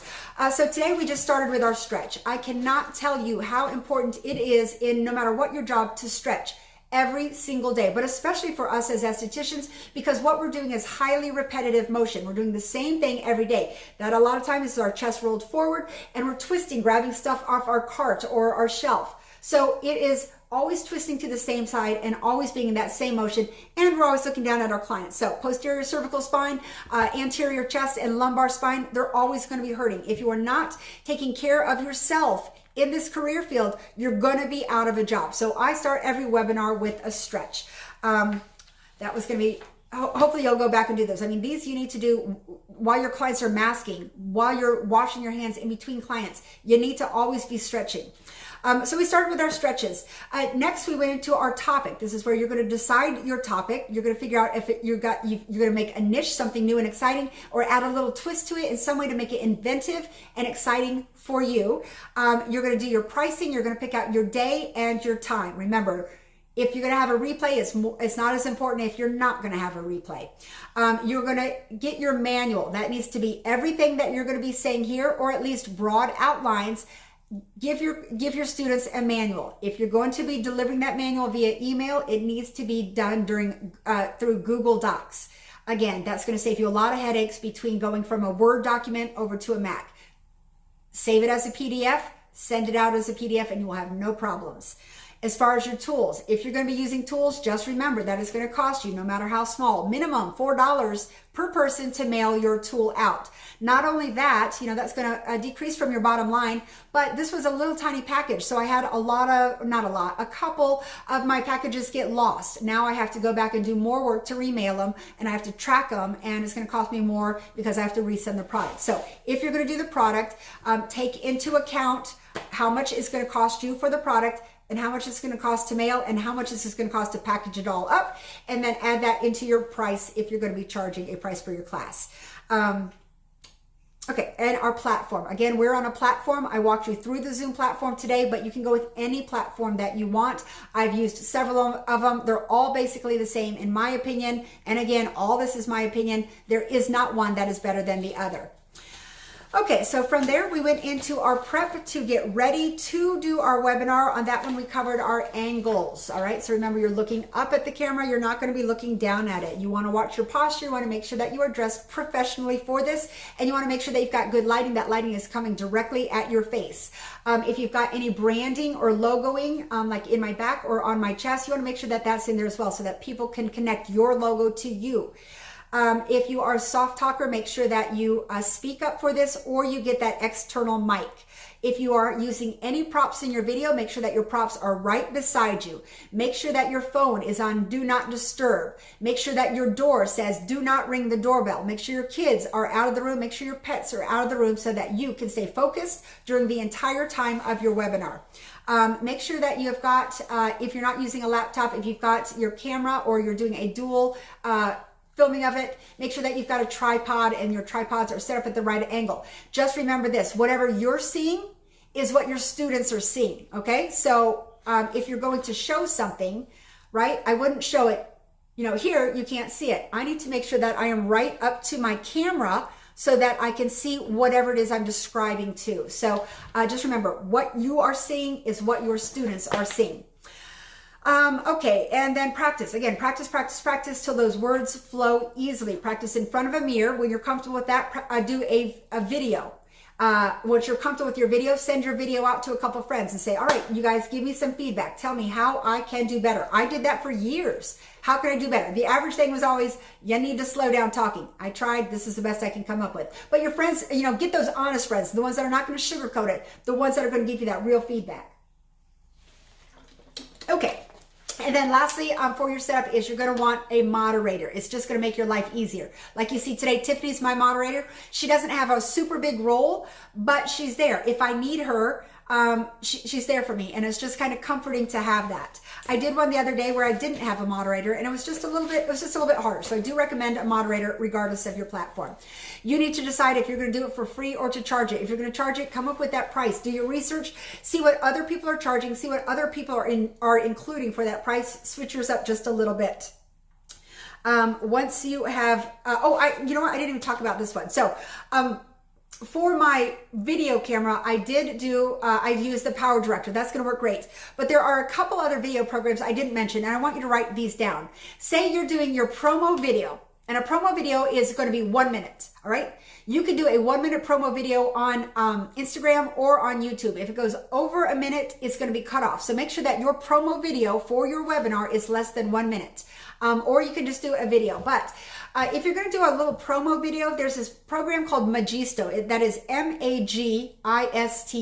Magisto. That is an app. And like I said, when you are looking at your videoing, your apps to like if you need to cut it or splice it, edit your video, once you download that app, there are a million of these video apps. Magisto is one that I love. This is where you can literally take your 1 minute little boring promo, you just drop it into this Magisto app, and it magically turns your video into an exciting video. So you can add text in there, but it just adds all the graphics in there. So it turns just a boring video into something really exciting. Magisto is also free.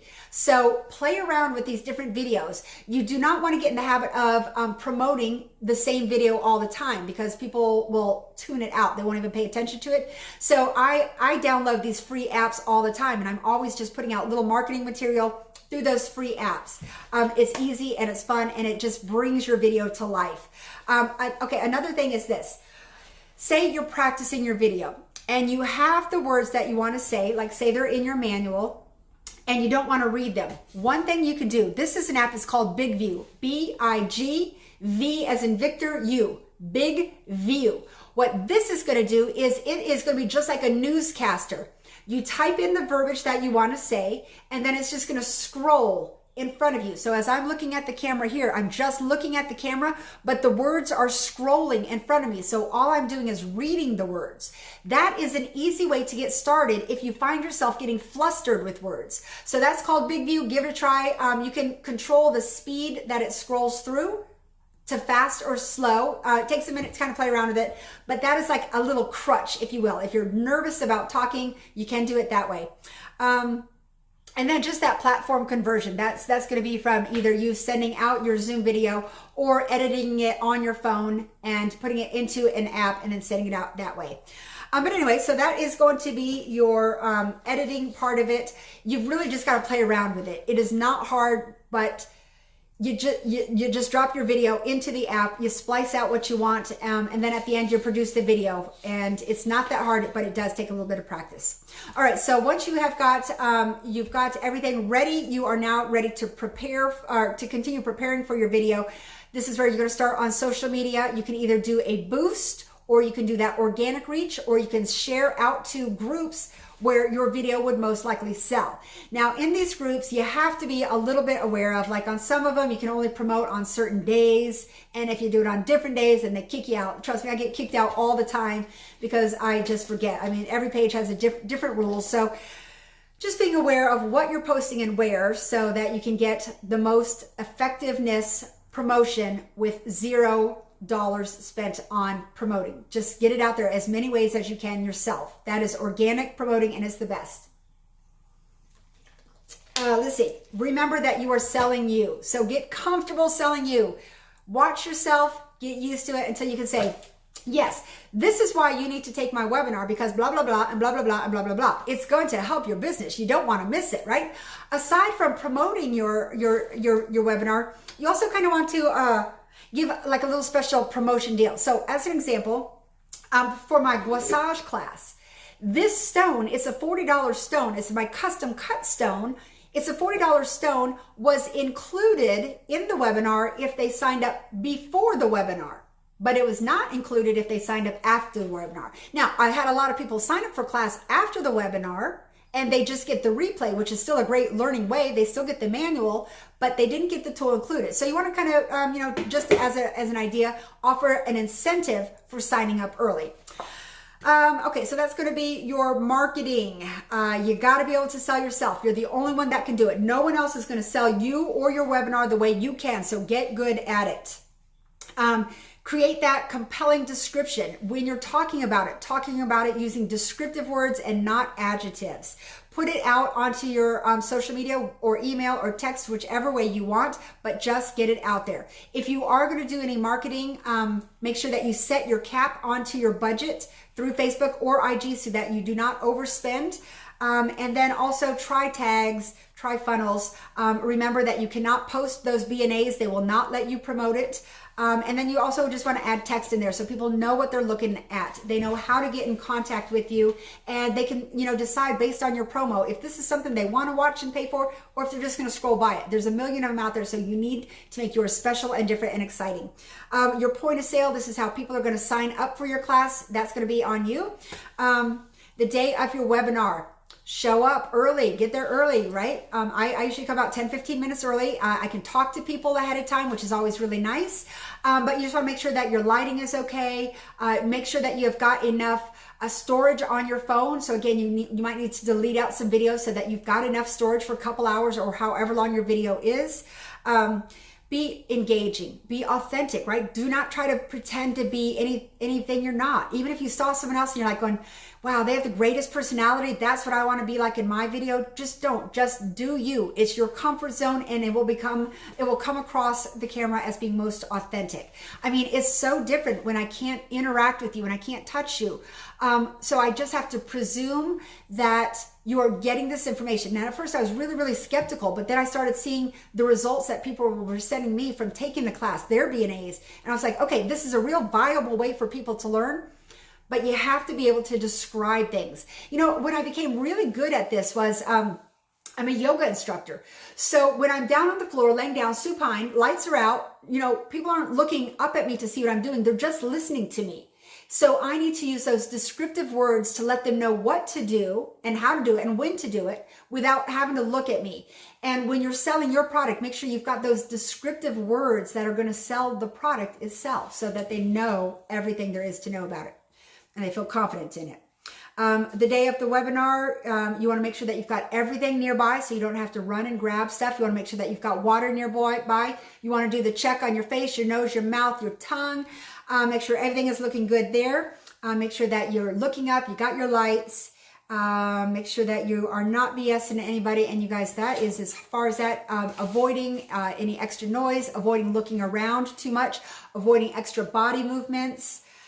And then just having a nice closure. Again, being gracious, thanking everybody for their time and their energy and their effort for coming. Let them know that, all right, you guys, if you have any questions or problems, you received an email from me, you can email me there. My name is Zen Miller. You can find me on Facebook. You can direct message me there. If you have any questions, please do not hesitate to reach out. I'm here to help you. I know you're going to have specific questions, so don't hesitate. And then that's it. If you get flustered, just keep going. You're going to be fine, and you're going to get better with practice. But just get started. That's the hardest part, is just get started. Just do one. You know what? And if you want to do like a short little video, 1 or 2 minutes, and send it to me and say, okay, Cheryl, this is what I've got. Can you give me any tips or hints to make it better? I would love to do that. But you guys, I want you to succeed. Like I said, my sales have gone up 4,000%. That is nothing I ever anticipated. All I knew is that I was down and out. I had zero funds, and I mean negative funds. And I had to figure out a way, and this worked for me. And like, here you are today. So fingers crossed, prayers that it will work for you also. But don't wait. This is a small window that we have here where people are pivoting over to remote education or learning or whatever it is. If you have that skill or that passion, just do it. Don't wait. Don't put it on the back burner. Don't say, I'll do it when I'm less busy. Just do it. One step forward each day. All right, guys, so that is it. Thank you. Namaste. If you need to get a hold of me, you can email me, message me, text me. All right, I know we're running a few minutes over, but are there any questions before we go? Tiffany, are there any questions in the comments? Okay. Miss Heather Russo said, thank you very much. Heather, thank you for coming today. Nancy, Mary, Heidi, everybody, thank you so much for being here. If you have any problems or questions, let me know. Namaste. I will be sending out the highlighted or the edited version of this to your email. So take a look at that, you guys. Enjoy the rest of your day. Namaste. Blessings to you. And I'm wishing you all much prosperity on your journey. Thank you so much for being here.